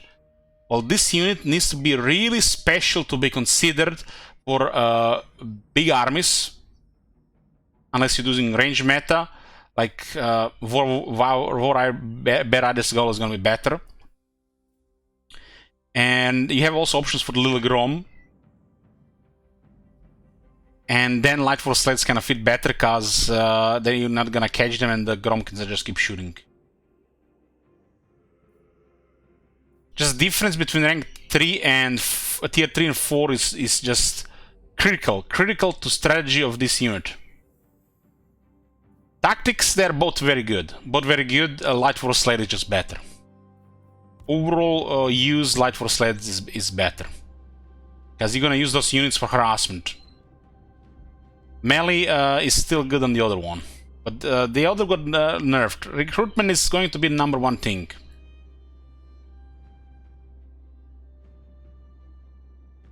I don't like the nerf of the Heavy War Sleds. I don't like this. I think Heavy War Sleds should have extra shooter. This could be a good way to fix. So why do Light War Sleds and Heavy War Sleds have identical numbers of shooters? They're different in melee. They should be different in range as well. Why don't the Heavy War Sled have one additional shooter over the Light War Sled?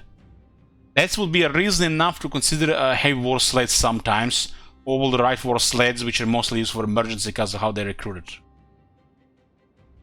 This just feels like a multiplayer change, nothing else. One more shooter for Heavy War Sleds, please. Otherwise, this is a dead unit in campaign.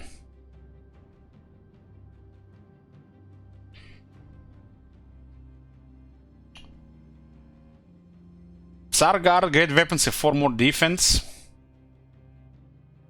Wow. Warbear Riders got buffed. Warbear Riders is the one of the top quality units of Kislev. Warbear Riders and the Ice Guard. They got more armor and more defense. They also have one of the best Kislev technologies, which makes them one of the best Kislev units, if not the best quality unit the Kislev has. Which is the right thing, right?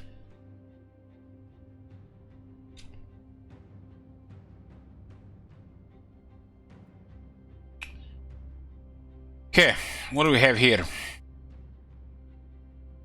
Crystal Sanctuary base version reduced the Winds of Magic cost from 14 to 12. Yeah, that was a little bit expensive. This is the pattern with all the new magic. It's too costly. It's too costly. All of the magic, the new magic is costly. The Lord of Ice, the Lord of the other Lord. Is the Lord of Ice the what's the two called? The one is called damn.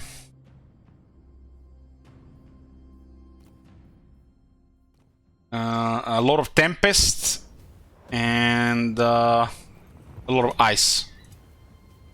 So the spell's just too costly, Same also with the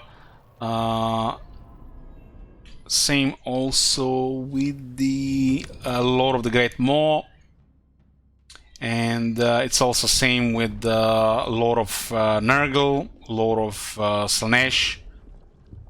A lot of those spells feel like they are just 2, 3, 4 too expensive. And when you compare the counterparts, yeah, it's like it's just been a thing with Warhammer 3 magic.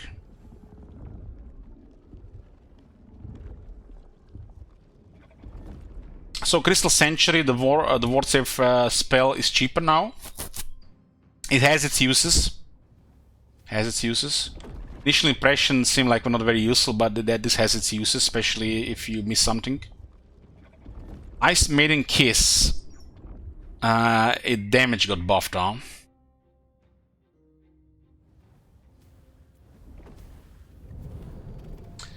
Slightly higher damage in this. Damage was rather low. Good for the overcast, I guess. Blizzard, a little bit more damage. Yeah. Fighting Wind, a little bit more damage. Yeah. The spells were a little bit underwhelming, and I totally see this, you know, being the right way to get a little more damage. Damage-wise was nothing special, well, it just adds up as you keep casting, right?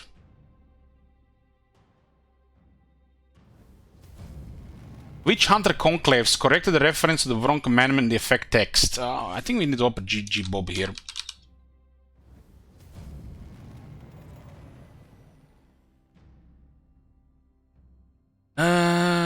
Okay, we have fixes, boys. We have fixes.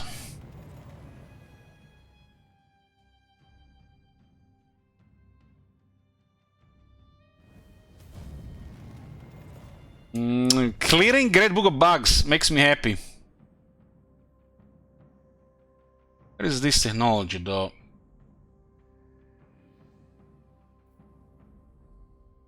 Was it the power of something? Okay, Witch Hunter Conclaves. Power of the Church. Notice this immediately when played Kislev.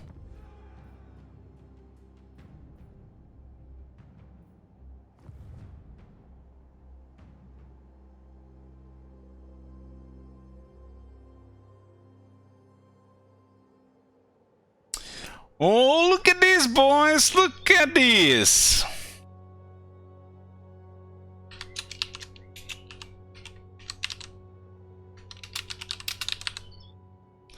God damn! Number 5 in the box have been fixed. Okay,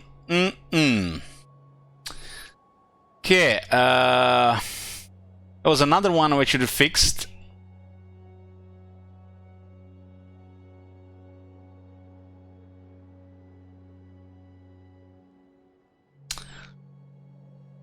The landmark for Demonettes now gives experience, which is one of the best landmarks for Slanesh.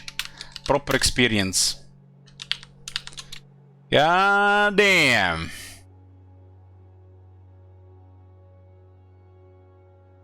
Fireball Long Guards and missing spells. Was it fixed in 1.1? Oh, I forgot to update that one, I guess. Yeah, very good.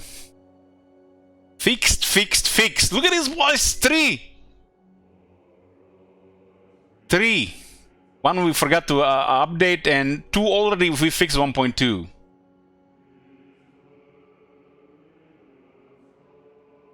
Okay, where were we?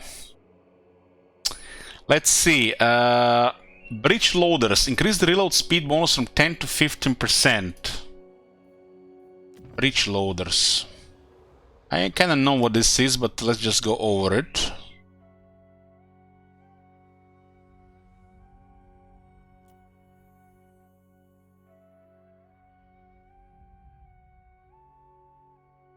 Ooh.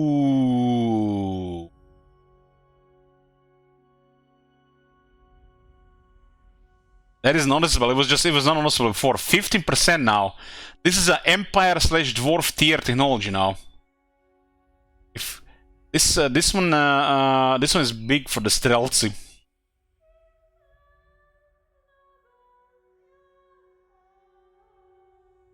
Now this used to be a 5% reload, I think. 10% now, it was 10. Okay. Okay, so it got updated. Now affects cost and stealth in addition to armor coasters. Oh my god, what the hell? Oh my god, this is such a good technology. This is like one of the best technologies I've ever seen in Warhammer series. Coasters, armor coasters, and stealths, they all get 3 flat damage and 15 reload time. Get the fuck out of here, man. What the fuck? Dwarves have a technology plus 15% reload time and 10% damage. The 3 flat damage is kind of like, I don't know, 3 times better. At least 3 times better. Same for the Empire. This is 3 times better damage buff Empire and Dwarves get. And it's 2 in 1. And I kind of like it. It's for Cossacks, Armor Cossacks, and Streltsy. This is very important for the garrisons. And makes the lower tier units, you know, keep them longer instead of replace them. What the hell, man? Are they kidding with this? It's a technology. They can't nerf that. One leg.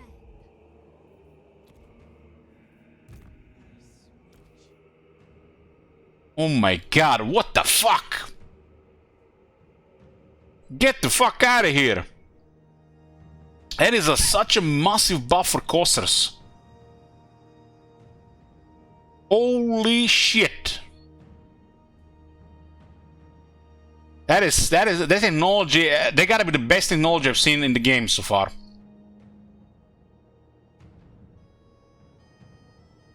Now that's a wow technology. You know, when we start campaigning with dwarves and we immediately go for ammunition stores and better reload times, well, you start a Kislev campaign, you rush this. You rush this. +3 kinda crazy. If +2 would be crazy.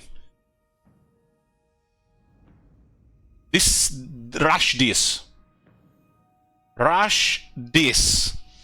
That is an incredible technology. Holy shit. And it's not just the units in the army, you know, Cossacks are used throughout the campaign. It's also in the garrisons. Garrisons are gonna be so good.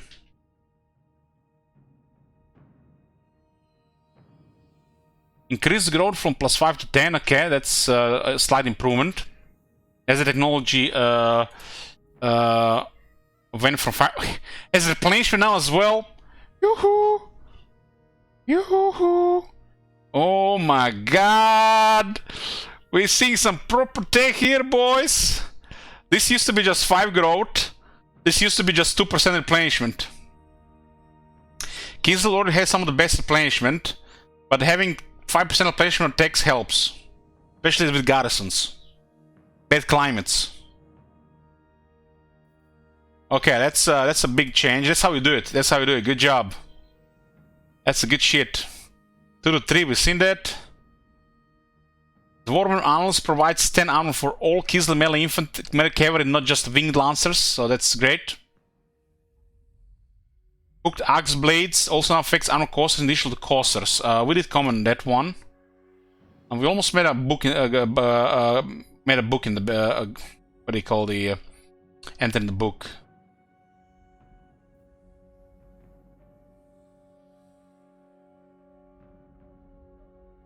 Yeah, damn, there's some really nice changes for Kislev. Like, really nice. Ice Rights, physical resistance from 5 to 10. Is that the elemental bear?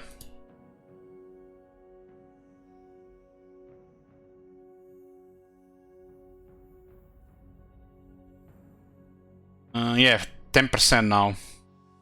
Makes elemental bear hard to kill without magic. This only has base. Further reduce the construction cost of resupplying buildings from 10 to 50%. Okay. Mesh layers now provides missile resistance to units regardless of their rank. Yeah, I was commenting on that. They should have been regardless of rank. Because, you know, they get mesh layers, but only if they're veterans. Not before. This is a pretty good one as well. Missile resistance is always good. In a game where the range is punishing. Norse Head now provides both its leadership and melee defense bonuses when fighting against Worst Chaos and Demons of Chaos addition to Norska. Get the fuck out of here.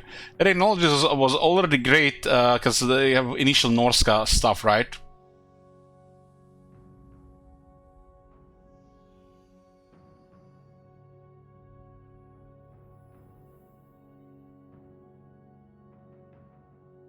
Trying to find it without researching. I know it was somewhere around here.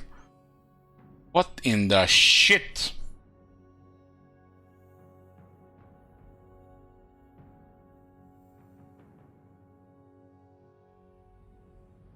That's a technology. It's like Empire tier anti-faction technology. It was pretty decent even before. It was pretty decent before. Now it's just really good.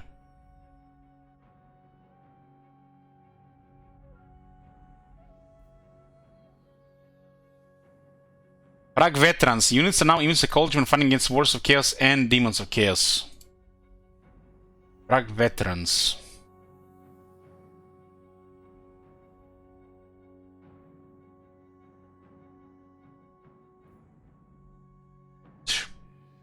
Yeah.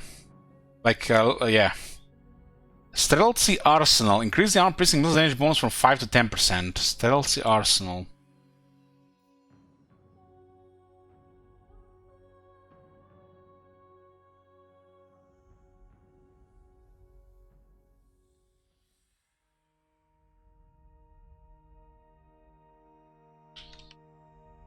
It's here.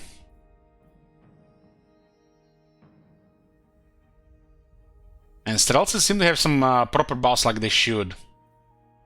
Because, you know, why you gonna use that unit?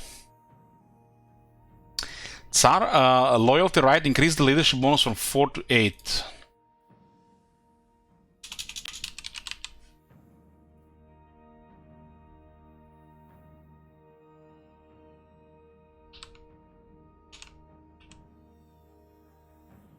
I'm having a really difficult time finding the flashing because of the red interface. So CA, if you don't want to change the interface, at least this highlight should make things go green, so you can fucking find them. I mean, look at this, it's like barely noticeable.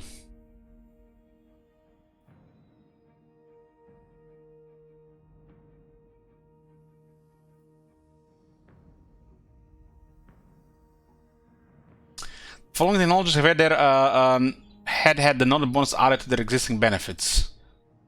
Oh my god, look at this. 3 armor piercing missile damage.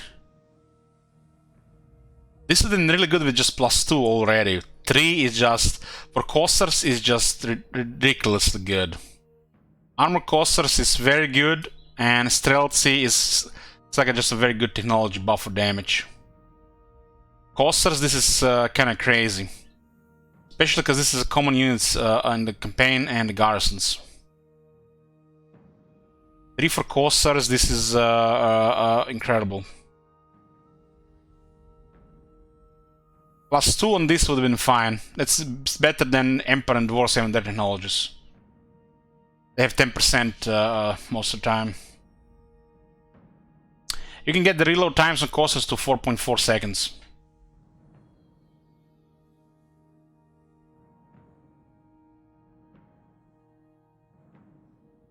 Okay, more replenishment, we've seen that, Ice Core Control, recruit rank +1 for Kislev units. Kislev already has access to very nice experience. And this also gives additional control.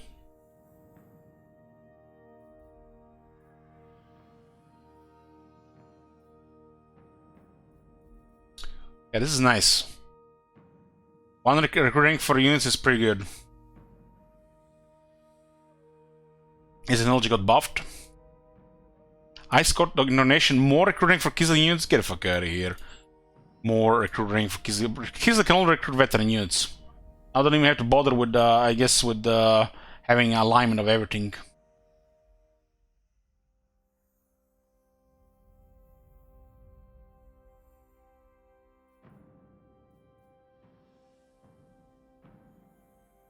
These are pretty nice. It kind of makes sense because of what this is.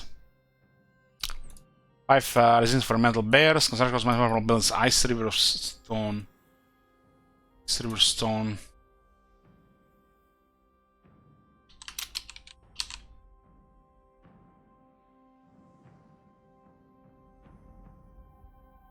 Fuck me if I can see this the flashing here.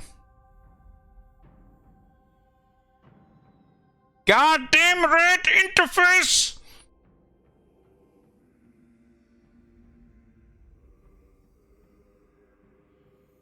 Under Kislev Mill. Ice River. Iron River. I didn't even type it right. Okay. 5% shipping percentage for all buildings. This is gonna add up. Makes the Kislev a little bit less poorer.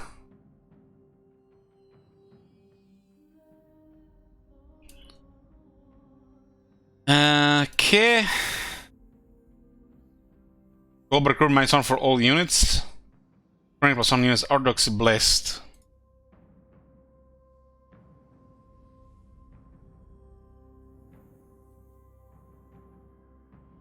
Yeah, this technology was underwhelming with just giving a banner. I was saying, why doesn't technology give something else instead of the banner? And now it's actually really good. Holy shit, man, the AI Kislev is gonna be fucking terrifying. Recruiting veteran units, even more global recruitment. God damn, you know what this means for AI Kislev? Some serious pep meltdown. AI Kislev with all 3 great cities? Holy shit. They're all the OP when they have 3 cities. Get the fuck out of here. Get the fuck out. What the...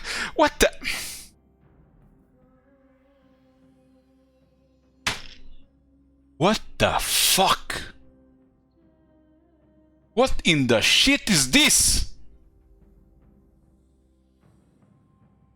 That is insane. Okay, I understand. What? This and this. Come on, CA, we asked for some proper technology, not for some ridiculousness here.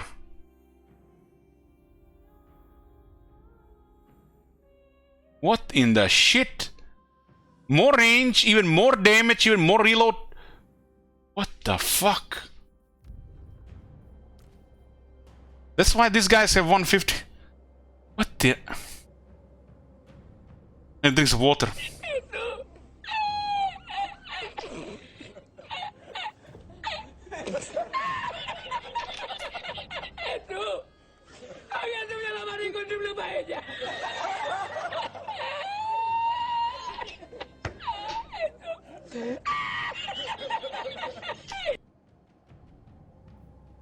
You know, guys, I don't want to be the party pooper here.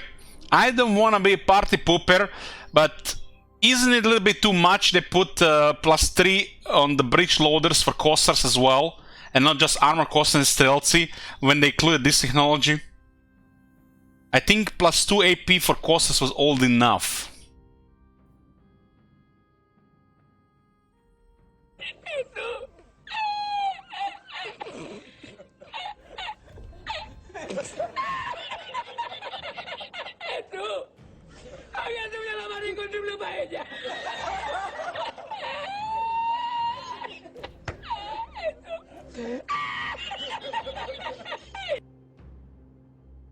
Man, that core technology, you know, I don't understand mostly because I haven't played it, but it looked like a fucking dog shit tier compared to what Kislev got. Defy chaos.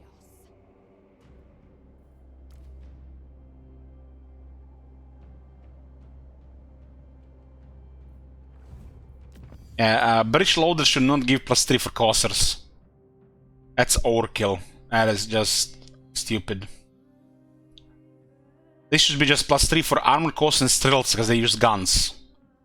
Pirate weapons, it's fine for all the units. Cossars, you know. This is early technology. We need Erengrad, right? This one is a little bit too much, especially with this one in combination. Gonna make Kislev garrisons ridiculous. Poor AI.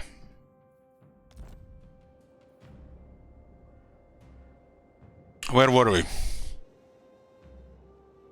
Yeah, that's Kislev got some seriously good stuff. Wow, I'm just shocked they gave this the two technologies. Some seriously good stuff. Okay, Nergal is next. Let's load the Nergal campaign while we check it out. Because we played Nergal recently.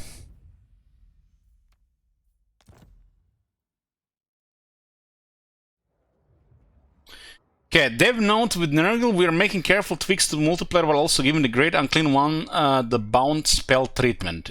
Better. The spells you unlock with campaign technologies will also be losing their lines on the Winds of Magic, instead providing a sealed charge drop during battle. Yeah, that unlocking all the spells on the Great Demon and having them bound, it's strong now. And that's how it should be, even if they don't get some other technologies to make them even stronger.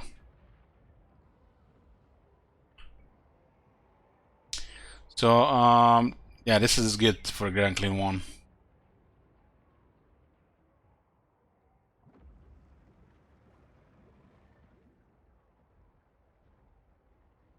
So nothing really changed for units here in Nergal.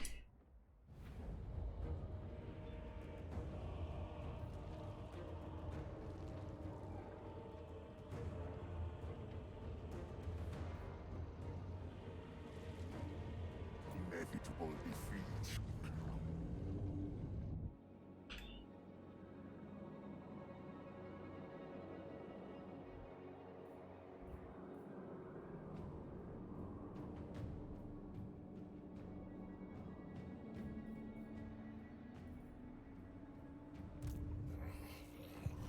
This was the autosave there. Let's get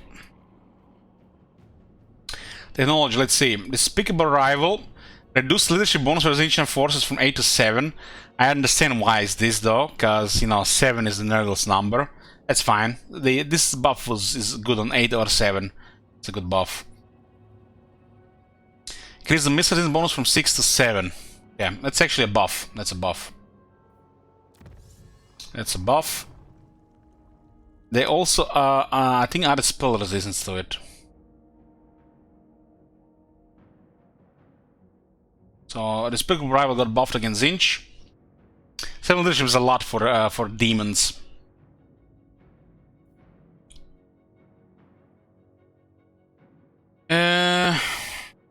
iCrusts has an entirely new behavior. Ward save plus 7% Flagbar Nergal and Exile Flagbar Nergal hits. Get the fuck out of here, man. Get the fuck out of here! That's what I wanted to see on our endgame technology. But it looks like there's another one there. Ward save.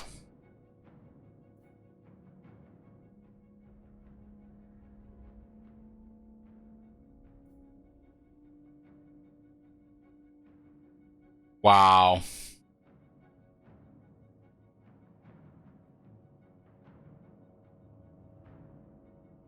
That's like what I see on these units. This definitely gets them further than Nerglings now. Definitely better than Nerglings now. But it's still going to be a question of price. Sometimes availability and price too. This is also excellent for the garrisons. This is a damage reduction against all damage. And these are high resistant units already, high toughness. This is excellent. So if we would to find one of the exalted ones. Now they got 15 missile resistance from a bell skill. 20 physical resistance from being a demon. It used to be 5 physical. And 7% ward save. Against missiles that are not magic, that's huge. It's huge. Even against magic, that 7% ward save works. It adds up with everything that you got already. Fattening Seeds now also affects adult flies of Nergal units in addition to Plague Drones of Nergal. Oh man, isn't that the one that's like a really poor one?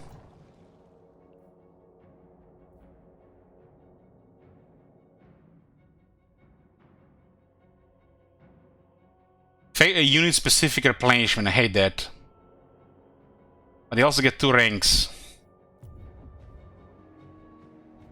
But the ranks are not that relevant for Nergal, because how the round fear works. And it still works the same. That's still a very weak technology. Fleshy growths increase the ward save bonus from +4% to +7.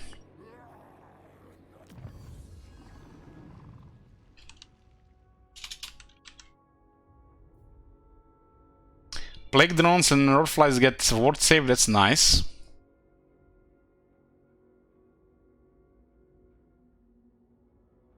Plague Paragon increased the Lord recruit rank plus 2 to 4. Nice. Yeah, I wanted to. This 2 is like, what the fuck is 2? That's like, this is good. Just doubled it.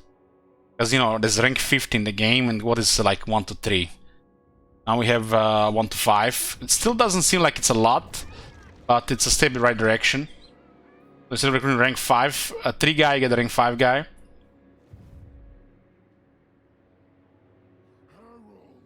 Specimen collection. Hallelujah. That's the only poor replenishment this faction get.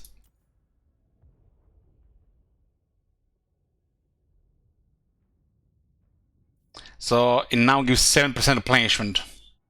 That's solid. Solid. Very important for garrisons and different climates like the mountains. So and don't need to rely that much on that other plague. They actually added some replenishment in technologies for all the factions you visit for because it was lacking. Speckled Hides also affects Plague Toads and Pox Riders. What is this Speckled Hides? I think that's like the one that was used for Beast.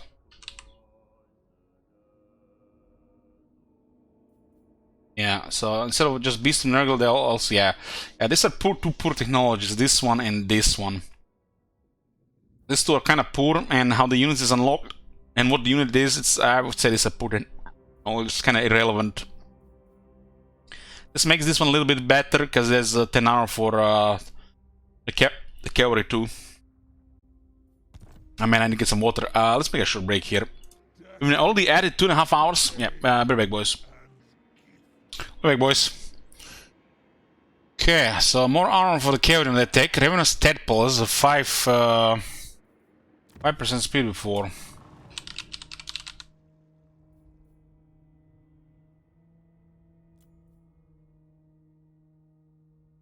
Ooh. 15% speed now. 700 large. Some of this unit definitely needs a month large bonus. Also for the Pox Riders now. Hold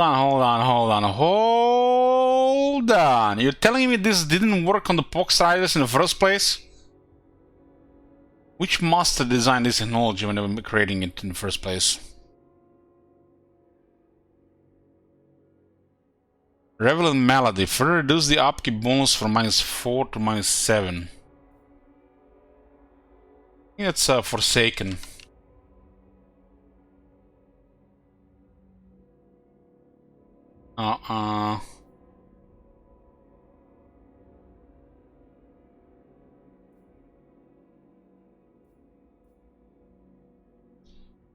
Goddamn! I think this used to be just a shitty -4 Forsaken cost. Now it's -7% all. Now that's a technology. That's a technology. Now we can get more quality and less Nerglings or more armies with Nerglings.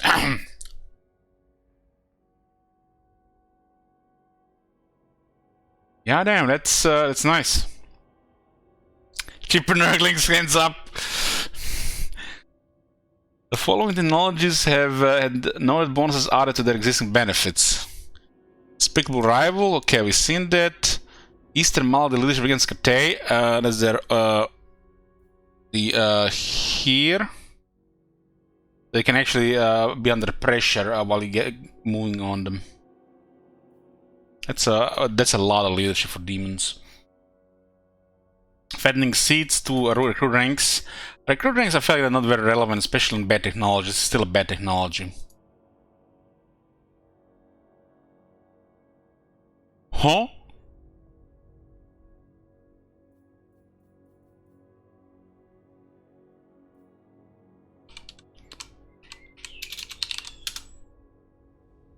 Favorite children.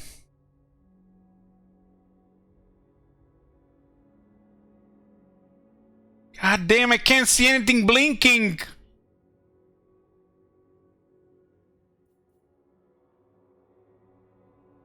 God damn! 10 hours for Nerglings?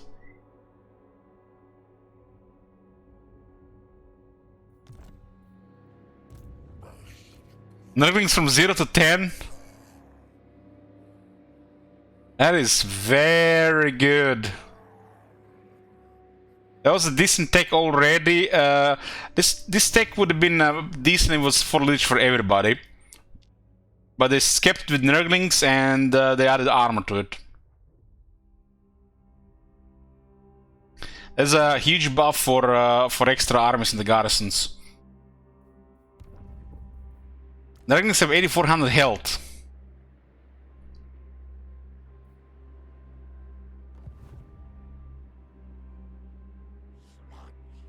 Recruit ranks, I don't care about recruit ranks. They don't really add anything. Especially if the other effect is not good. So the climate technology is now lower recruitment costs. It's still plus 10. Why is it just plus 10? Takes 5 turns to research this. Why is it not plus 20? This climate technology is some of the worst technologies I've ever seen. And it's still the worst technology I've ever seen.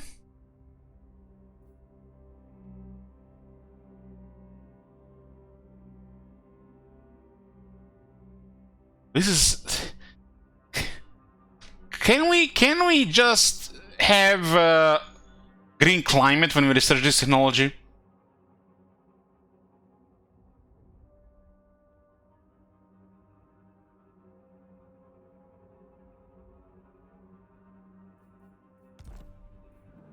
Okay, let's go into the mountains. These are mountains, guys. These are mountains. Let's see how expensive are the units to recruit. The top tier ones are quite expensive. We can lower it with some things. Nerglings are 119, and that's all that matters. What does it mean, different climate? Which means not our territory, enemy territory, expansion, war zone. You are not going to recruit in a war zone. Let me show you what this means. Let me show. Let's just get rid of all this shit. Let's say this is you're expanding here in a war zone. You're not going to recruit these units. You're not going to recruit these units. You're not going to recruit them. Look at their health, 40%. You're not going to recruit this. They're cheap Nerglings already. Look at them. And you can easily just merge to replace. You're not going to recruit these units. They're going to take forever to replenish. Forever. And these territories are usually going to be only recruited when you need it for emergency. These technologies that give some kind of bonus in a different climate, what this should do, this should just make the climate suitable.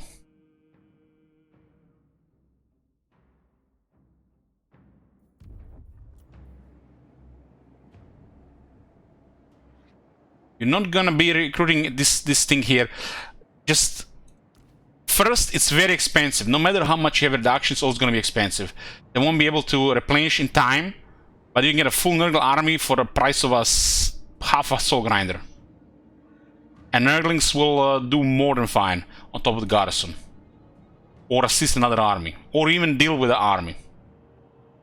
This lower cost of recruitment makes no sense, especially the fact the other effect is poor as well.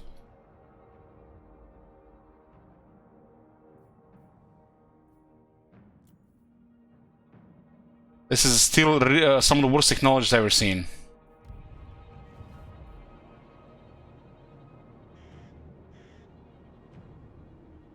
Cavalry gets a 700 large on that tech, that's very good.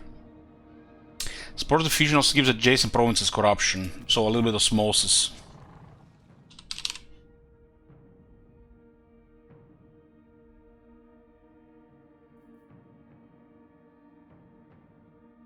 Yep.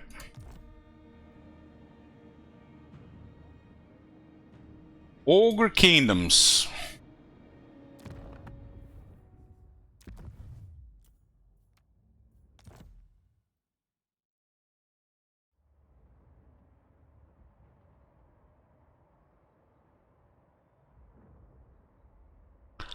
Dr. Vector, you're forgetting one very important thing. You need to waste precious research time on trash technology when you can add other technologies which unlock further technologies, are way more relevant technologies. If that technology was 2 turns, maybe. That's just a horrible technology in my opinion.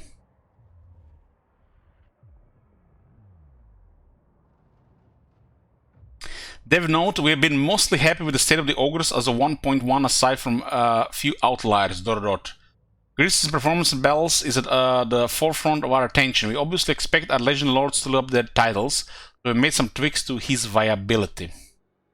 Giants have also have been underwhelming most rosters for a long time, and we want to give them a bit of a nudge with an added bonus to their missile resistance. Goddamn. Took them 6 years, but we're finally getting it, boys. 6 years. Man-Eater Ogre Pistols, on the other hand, have been drastically overperforming when it comes to their range attacks, especially considering their importance in melee combat as well. So we're bringing this unit a bit more in the line to achieve better balance for its hybrid nature. What? Goddamn multiplayer. This unit being tier 5 is a joke in the first place.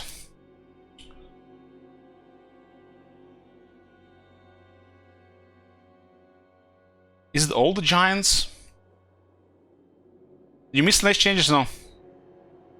Ogre tyrant. More meat for my grinder.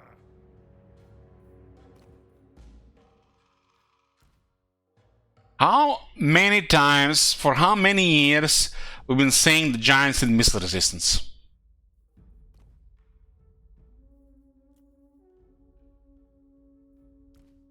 But not the giant from the greenskins. Oh my god. Only the ogre giant? What's the difference? Their stats are identical.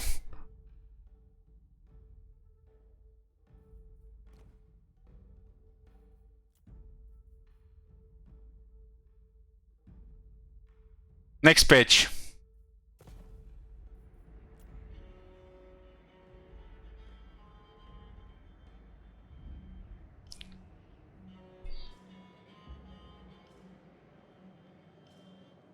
Gris's gold will have 50 more AP.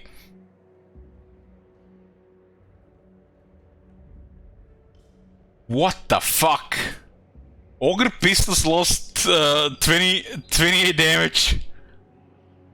I didn't find him that good in the first place.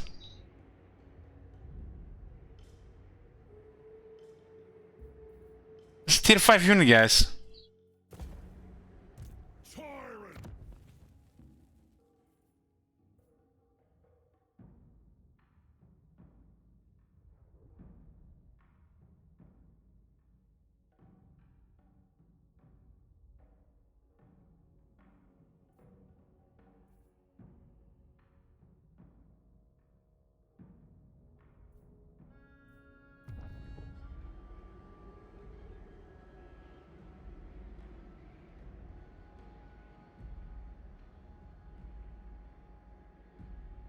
Offers a great mode now cannot be performed on armies at sea. Overtime scan Gris's gold increases damage resistance bonus from +5 to +10%.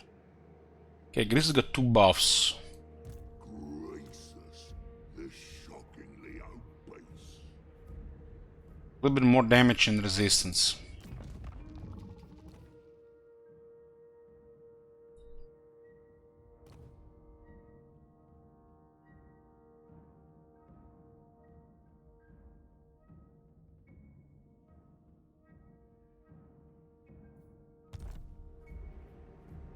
Hey, Cluris.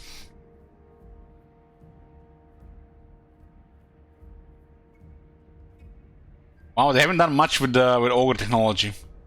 All technologies have been changed from their original function. Riding Stick increases charge bonus from 7% to 12%.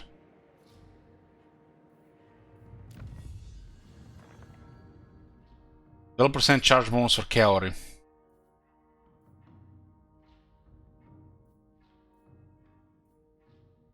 The Ogre cavalry has actually quite a bit of charge. 102 without attack. And the ogres can hit really hard in charge, so that's actually okay technology for ogres. Contract scrolls. Increase the treasury reward from contracts from plus 10% to 50%.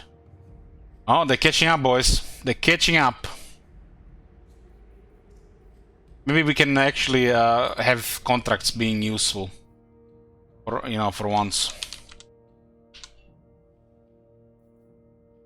Of 10 to 50%. Might be something now that it's 5 times more. Ogre bread 1 to 2 ranks.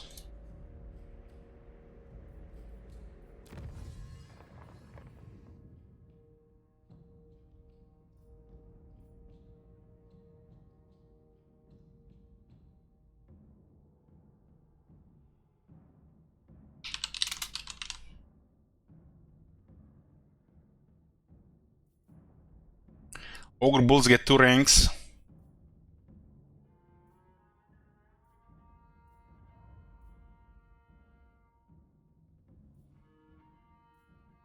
It's still a tough part of the technology tree, though. Sinew bindings increase the weapon strength bonus from like 5% to 10%.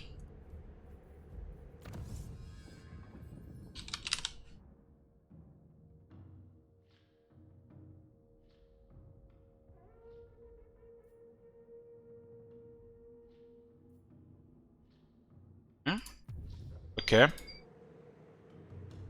All technologies have their the noted bonuses added their existing benefits. Live bait. Weapon strength plus 7% for gorgers. Ooh.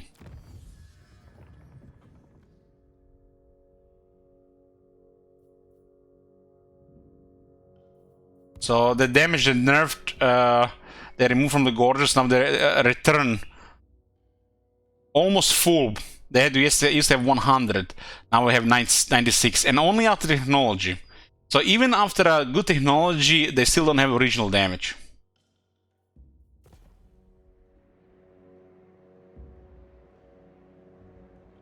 Mercenary tight, diplomatic relations plus 10 with all factions. Iron Blast is 10 range. And 10% better reduction. Stolen black powder.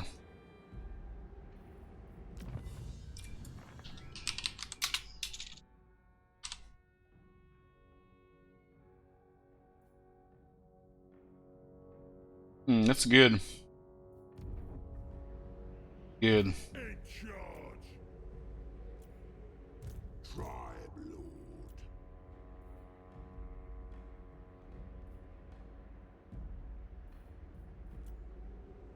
I'm boss, and that's that.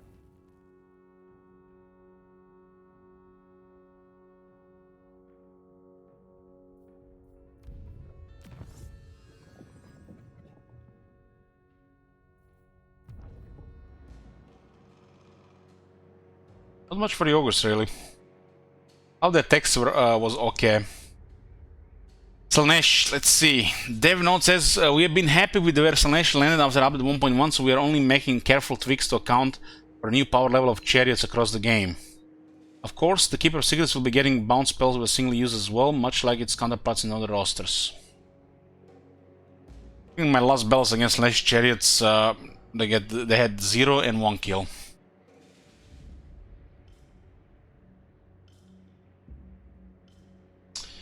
Slaanesh armies can no longer summon disciple armies. It's loaded, maybe I need to check something. After pressing the enter button. The Veil of Creature landmark building will now properly provide a bonus recruitment rank for Demonette units. I was bugged for 3 months.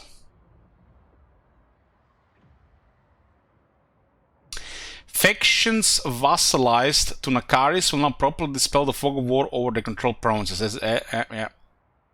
Vassalizing an enemy faction of an ally will no longer instigate a war with your ally.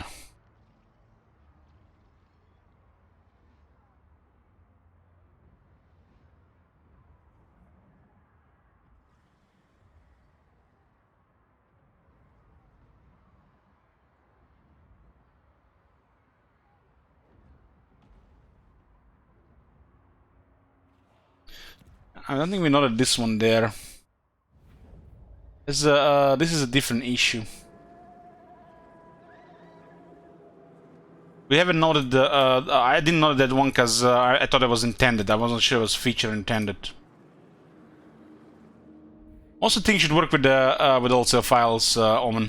Most of it.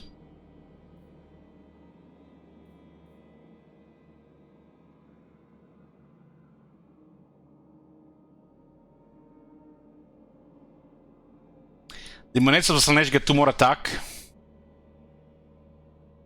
Elf Flares get 10 more charge. The Chariots. Elf Flares feel like kinda redundant because the Seekers exist, so I guess it's a multiplayer thing.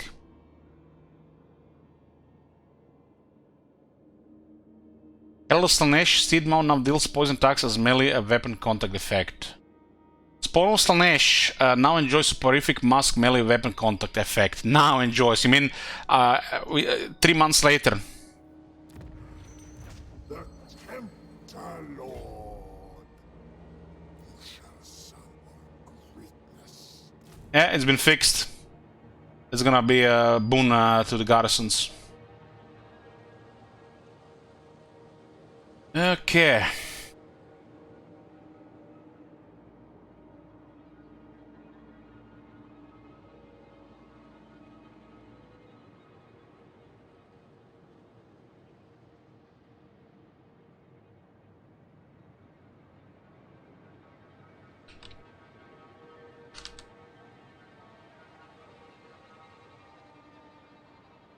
That was our 4th entry. Pretty much we started playing the game.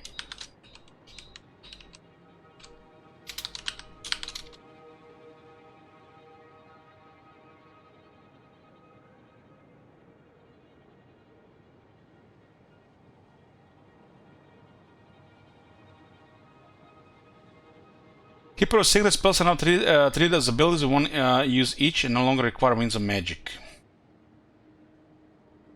Phantasmagoria is much cheaper. This thing was very expensive.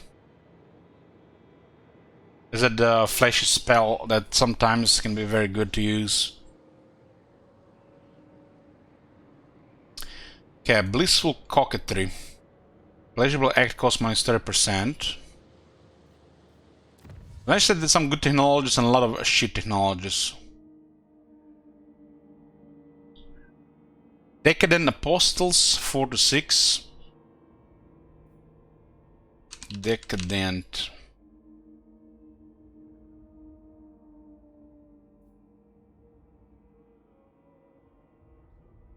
Enables soporific mass attacks for mortal Slanesh units. A 6 attack for mortal Slanesh units. Get the fuck out of here. That's a very good technology. Buffs the garrisons too.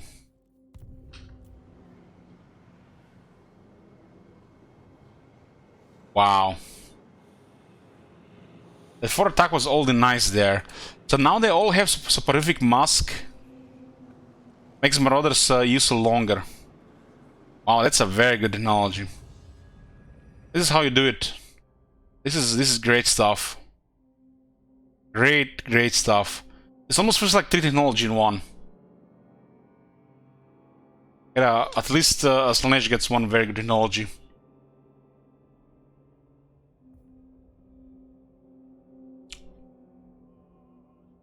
Enriching Toil. Increase the bonus income gain from selling elements from 20 to 25%.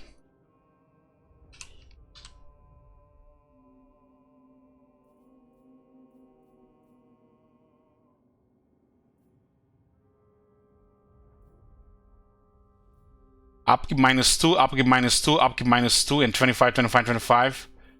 God damn! That's new stuff, huh? Glorious Doom Riders is a talent new behavior. Bonus was infantry +6 for the chariots. Doom Rider.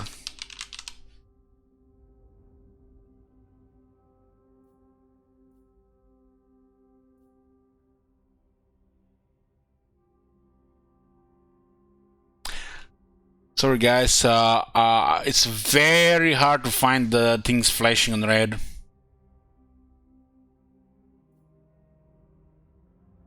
So it's 10% upkeep and 6 anti-infantry for these units. Makes them even deadlier.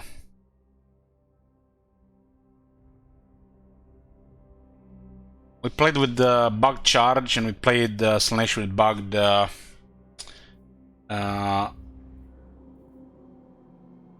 they're pretty much chariots, but we take all them up anyways.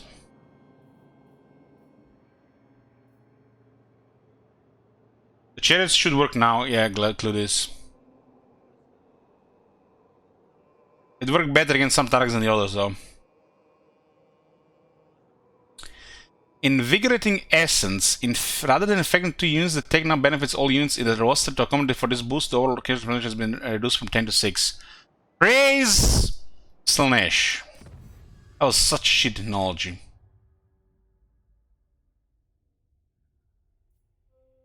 This used to just work on the Marauders, now it's on the whole faction. God damn.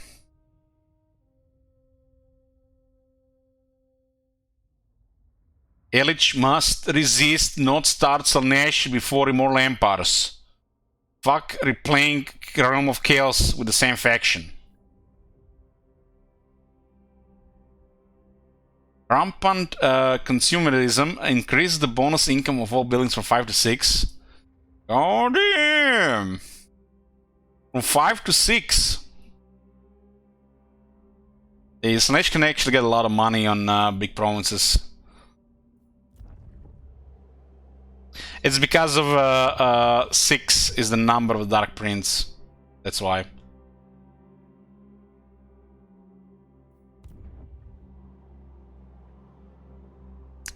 Shitwizard says, this is why you don't play early access games. Shitwizard, I've been tricked. You know, developers forgot to put the tag, I mean, the publisher forgot to put a tag on the game that's early access game. So, this, you know, let this one slide. Okay, the other ones we've seen. This is great. Great. Cultist 6%. Okay. But what about the other ones? Spreading Perfection. Gotcha, please.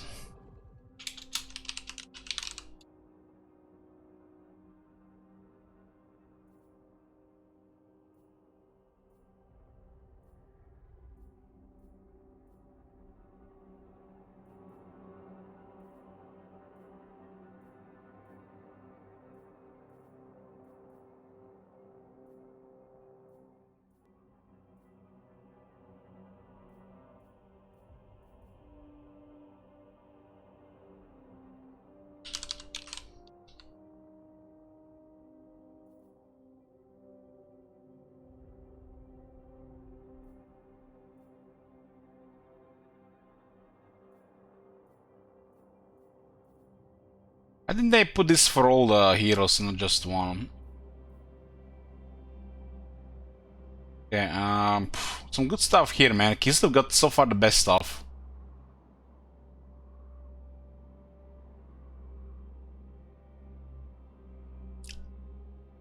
Tzeentch, Dev Note. Tzeentch continues to be one of the more powerful factions thanks to an excellent library of spells and a massive amount of war firepower. Bear in mind we made several adjustments in 1.2. Actually, we couldn't resist giving the order change the bound spell treatment. Screamer is one of the few underwhelming Tzeentch units, I agree, so we are looking to bring them up to pair with the rest of the roster in terms of their usefulness.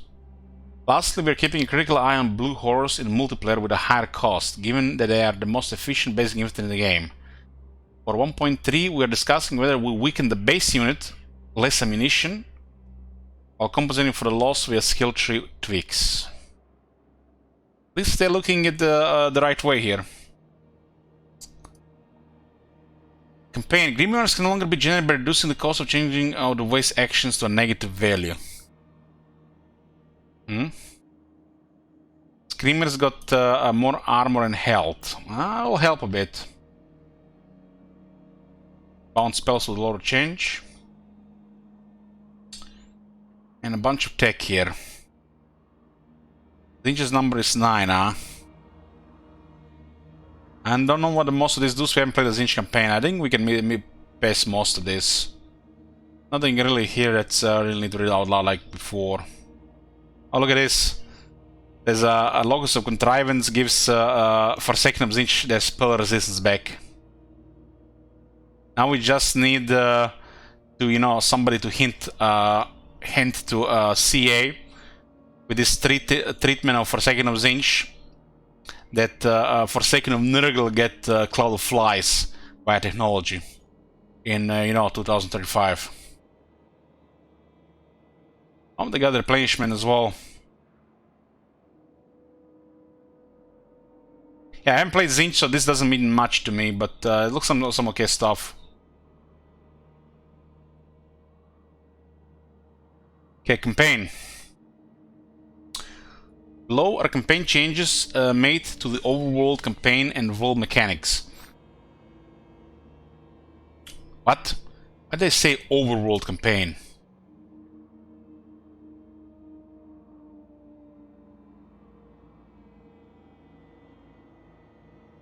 When a faction that is in the Chaos Realm is confederated by another faction, they are now expelled from the realm, as they are no longer permitted to be in the realm of Chaos. Okay. Fixed an issue where the certain Legion Lords will lose their immortality when confederated. Note that this change will only take effect in new campaigns. God damn it. Like, what the hell? Why is this keep coming? Fixed an issue where an early game mission asking the player to confederate will trigger at the wrong time and unintentionally trigger for Demon Prince. Fixed an issue where players originally assigned to a team were unassigned if a multiple campaign was resumed at any point without them. Fixed an issue where skill previews would also include enemy effects. Remove the placeholder tool which displayed at the bottom of the building browser in high resolutions. Heroes who repeatedly target elements of their own race will no longer receive the hates race trait of their own race. Okay. So if you're playing Reichland and yeah, hates men, hates Empire, hates Skaven.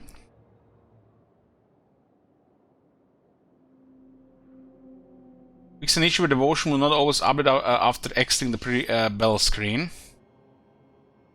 Fix an issue where settlement banners would fail to display when loading a saved game. Ooh, I heard about this one.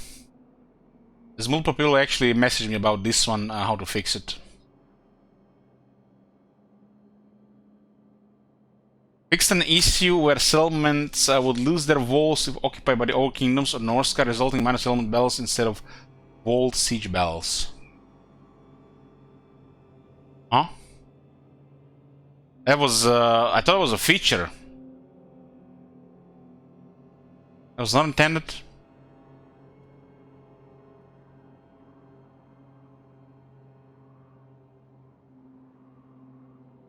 That's strange.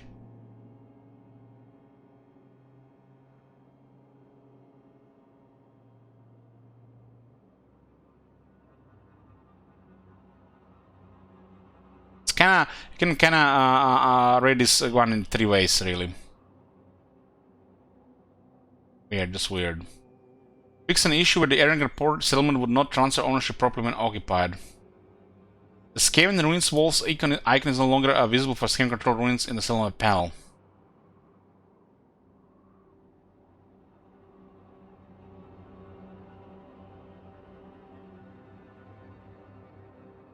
Fix an issue where the change view buttons were enabled for ruins in the settlement panel. Because when Ogre occupies settlement, it gets permanently changed, but doesn't sometimes change back. And it doesn't seem it's supposed to be working like they said it was supposed to work. Let's load here, maybe we can see something.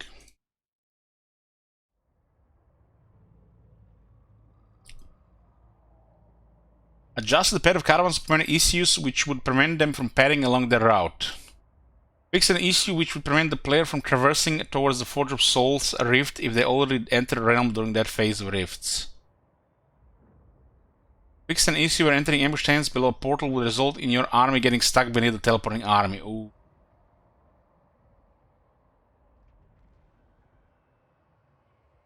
If a player initiates a battle on top of a portal in the Slanesh realm, they will now be able to move in and out of the portal so they can move into the next ring once a battle is resolved. Okay. Fix an issue where fighting on top of the point of interest in Nergal's realm would fail to trigger a survival battle mission.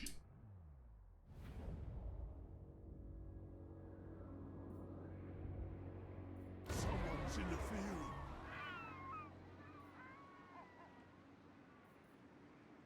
So now ogres have walls on the capitals. This was not intended before. Something rotten's happening. You can see there's a wall here. Strange.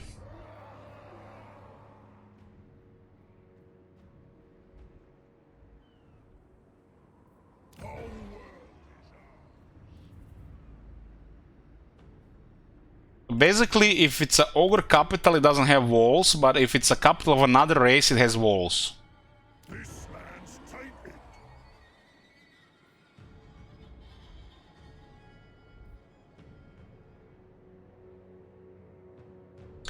Reduce the likelihood of getting stuck between the edge of floating island and teleport locus in the Zinch realm. Oh my god. No. Oh man, imagine that happened.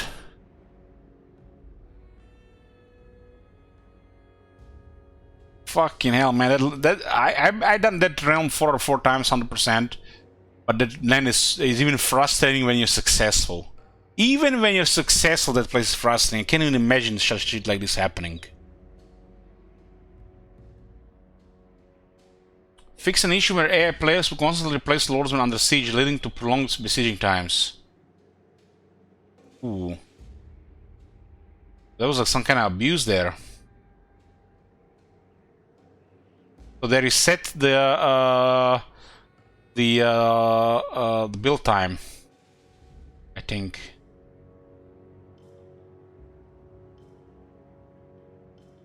Fix an issue which would be used to generate infinite AP, allowing for an infinite movement during a single turn.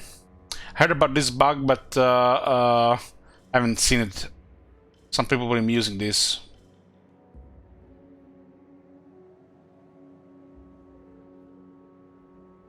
Prologue. The protection chain of buildings now also provides the reblocking effects for AI control Warhammer 1 and 2 races. What? That was needed a patch later, so it works for everybody.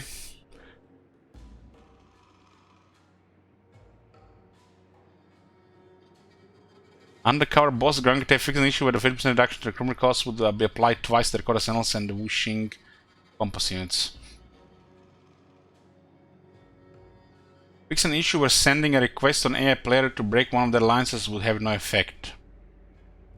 Missions close the chaos rift. This mission now is complete when a rift is closed by hero.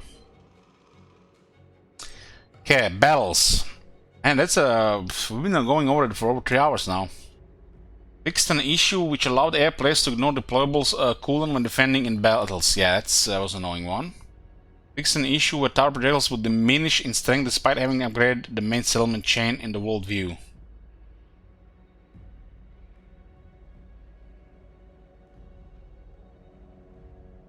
This sounds to me like they fixed the bug with towers, where you would have top tier towers on the low tier and low tier towers on the top tier. We have to yet see it to believe it. Unbreakable units will no longer rout when all victory points are captured, so they're gonna still fight. Yeah. Update deployment zones and forms on the logic lines in subterranean battles. This applies to honorable battles like by dwarves, Knights, and Skaven.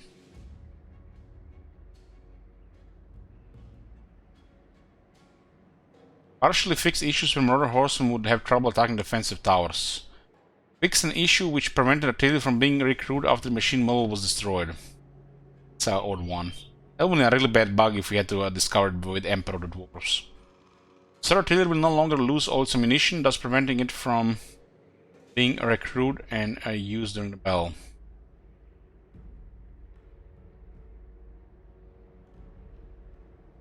Yeah, when the artillery pieces get destroyed, the crew would use a part of their ammo. Fixed an issue which prevented Kugat, Plague Father, and Soul Guardian units from attacking walls. This is a kind of specialist artillery, and they couldn't. Domination mode, I think it's multiplayer.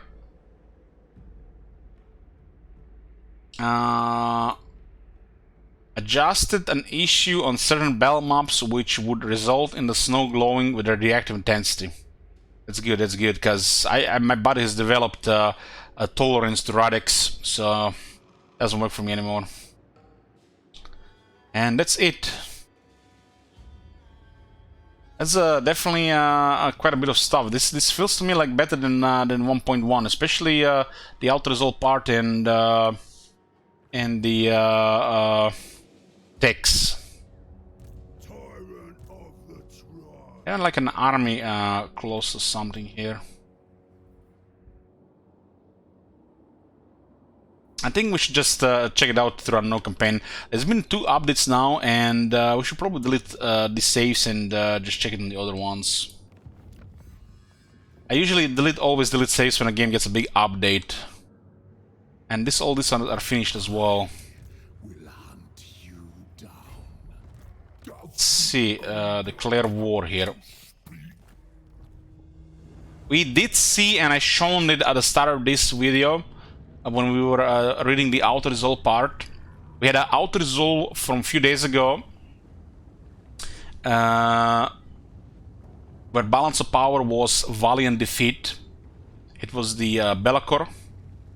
And since the game didn't autosave, I loaded it back today in the new patch, and it was saying Pyrrhic Victory instead of Valiant Defeat. So things have definitely changed.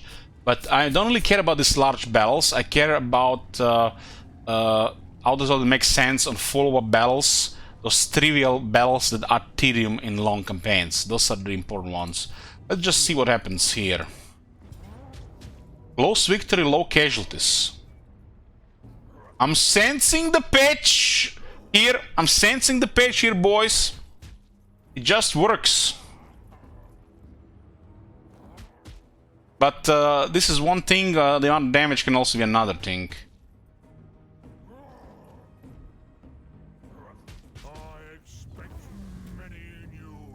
We lost a third of the army.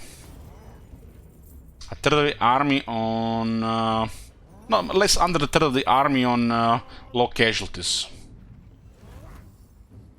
I honestly think this has been way worse. Way worse before, because this is a Demon Prince. This is fine with good replenishment.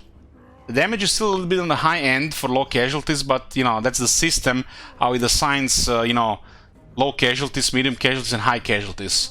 The thing is, there is a high low casualties, there is a high medium casualties, and there is a high casualties. But the game just says low, medium, and high. You can do a battle that says low casualties, takes 0 casualties, and you can do a battle that kills a third of your army in low casualties. With Slanesh and Zinj, this is extremely punishing. Well, the thing is, Amir, they do have now a replenishment buff. Both Zinj and Slanesh have a replenishment buff now.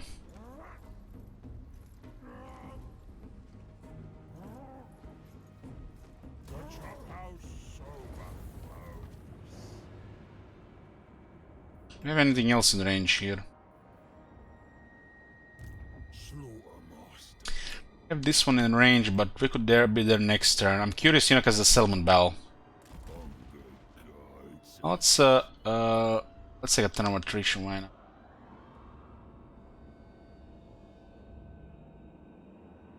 See a couple of these examples. Curious on a minor settlement there. Tyrant of the tribe. Find me loot. No one tells a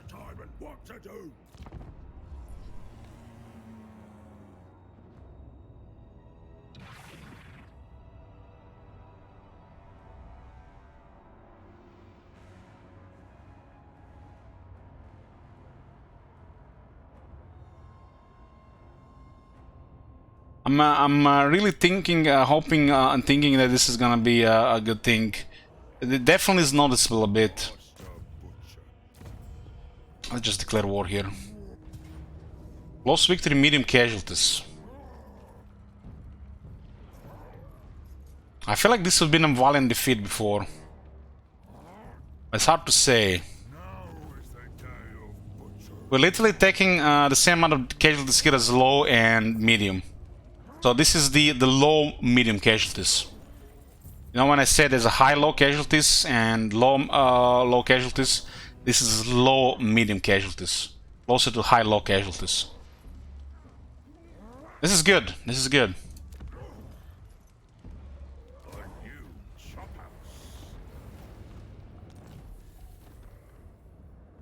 I mean, look at the replenishment. This is good. This is gonna lower tedium. This is gonna lower tedium. Try Nergal? We can, yeah. Let's do, see, Kate is the some of the strongest auto resolve. It's a close defeat. But we're damage and it's Kate, they have better range.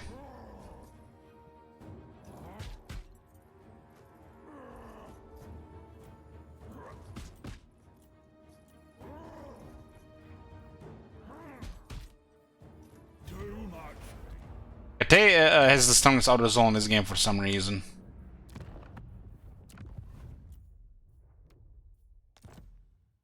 If the range is high rank, it's just more effective. How is the new Aurora unit recruited? You have to start a new campaign for new Aurora, pretty sure. From my experience playing this game for nearly 500 hours, Grand Kate is the best auto resolve. And I haven't been playing Grand Kate. I can only tell they have the best auto resolve.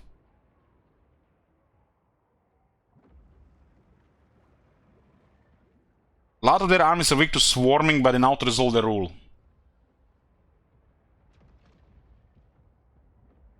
It's like having the power of quality dwarf army, but without the resilience of it. So they're weaker to swarming than dwarves.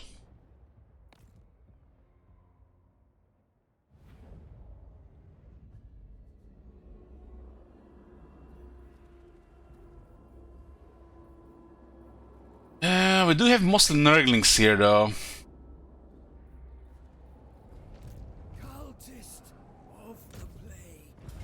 Decisive victory, low casualties, but then again our army is super imbalanced. This is 0. No damage.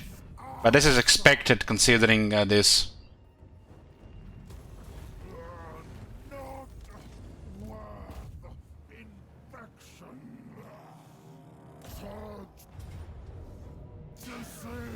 Yeah, this is a doom, what they call doom stack. This is not a good example.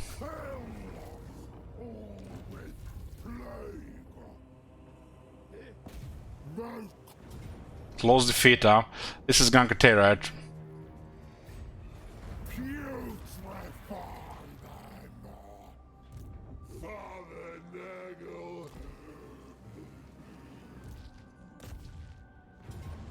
Now it's a crushing defeat.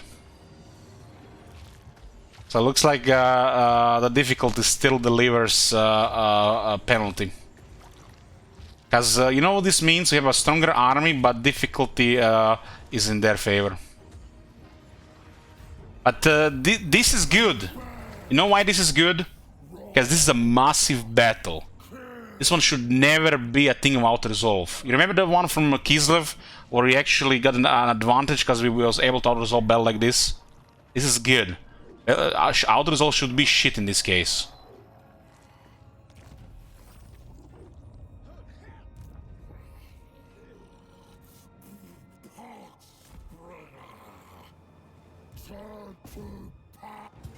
Close the field again. Yeah, this is good. I think this is very good. I mean, look at this. It's 1, 2, 3, 4 armies.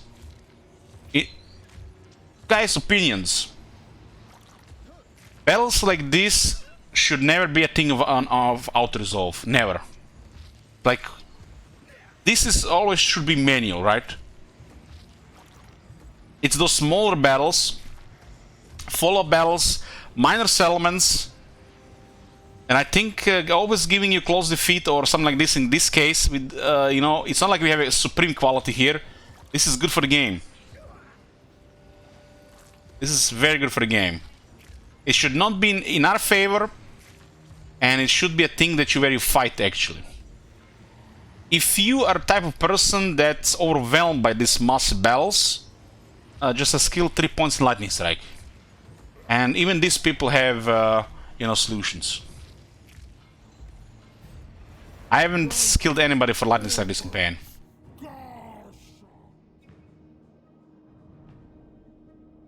I'm not sure we have anybody here close for a battle. I'll take multiple turns and that will just add up.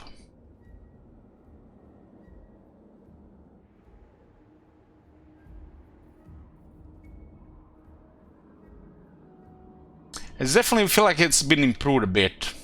We have to see trivial battles. We won't have to wait until Friday, really.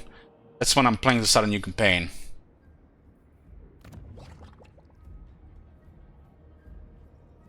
We're playing Grand Canyon Friday. It's gonna be a Sabaton stream. Planned, I think it's gonna be, depending when I start, between 18 to 20 hour stream. If a limit gets reached, we'll have few days possible of Thrones Britannia. If I fall asleep, Paul or Attila. But like I said, guys, Friday for Grand Canyon on the Sabaton stream. Auto-equip mount on.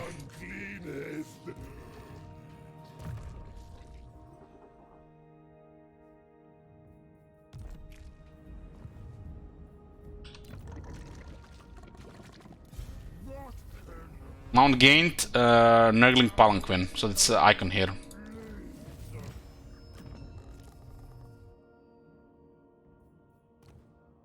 What?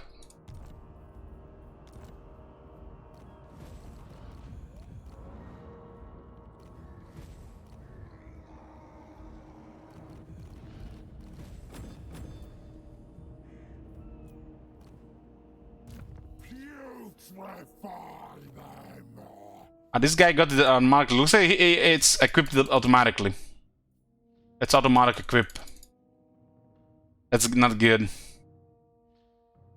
But you're gonna have to keep that in mind. This guy did get equipped automatically. So you have to plan for this. But mounts unlocked only once, right?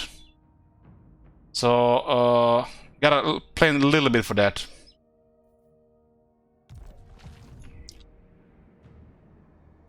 Okay, this is gonna be it, boys. This is our second stream day, so I'm gonna leave it here. I'll see you guys next time with Elden Ring. Do a long stream of Elden Ring probably tomorrow and Thursday, and then a very long stream of Warhammer 3 on Friday. And we'll see what follows from there. Could be Thrones Britannia, could be Tolvar Attila, or could be more Grand Canyon mixed again with Elden Ring. This is gonna be like this until my birthday at the start of the month, which will play Resident Evil Village. That might be a few days, depending how long it is. Finish everything we have in Total War, with playing more Elden Ring, and then playing for Bell Brothers into Immortal Empires. Thank you guys for watching, and I'll see you next time. Bye bye.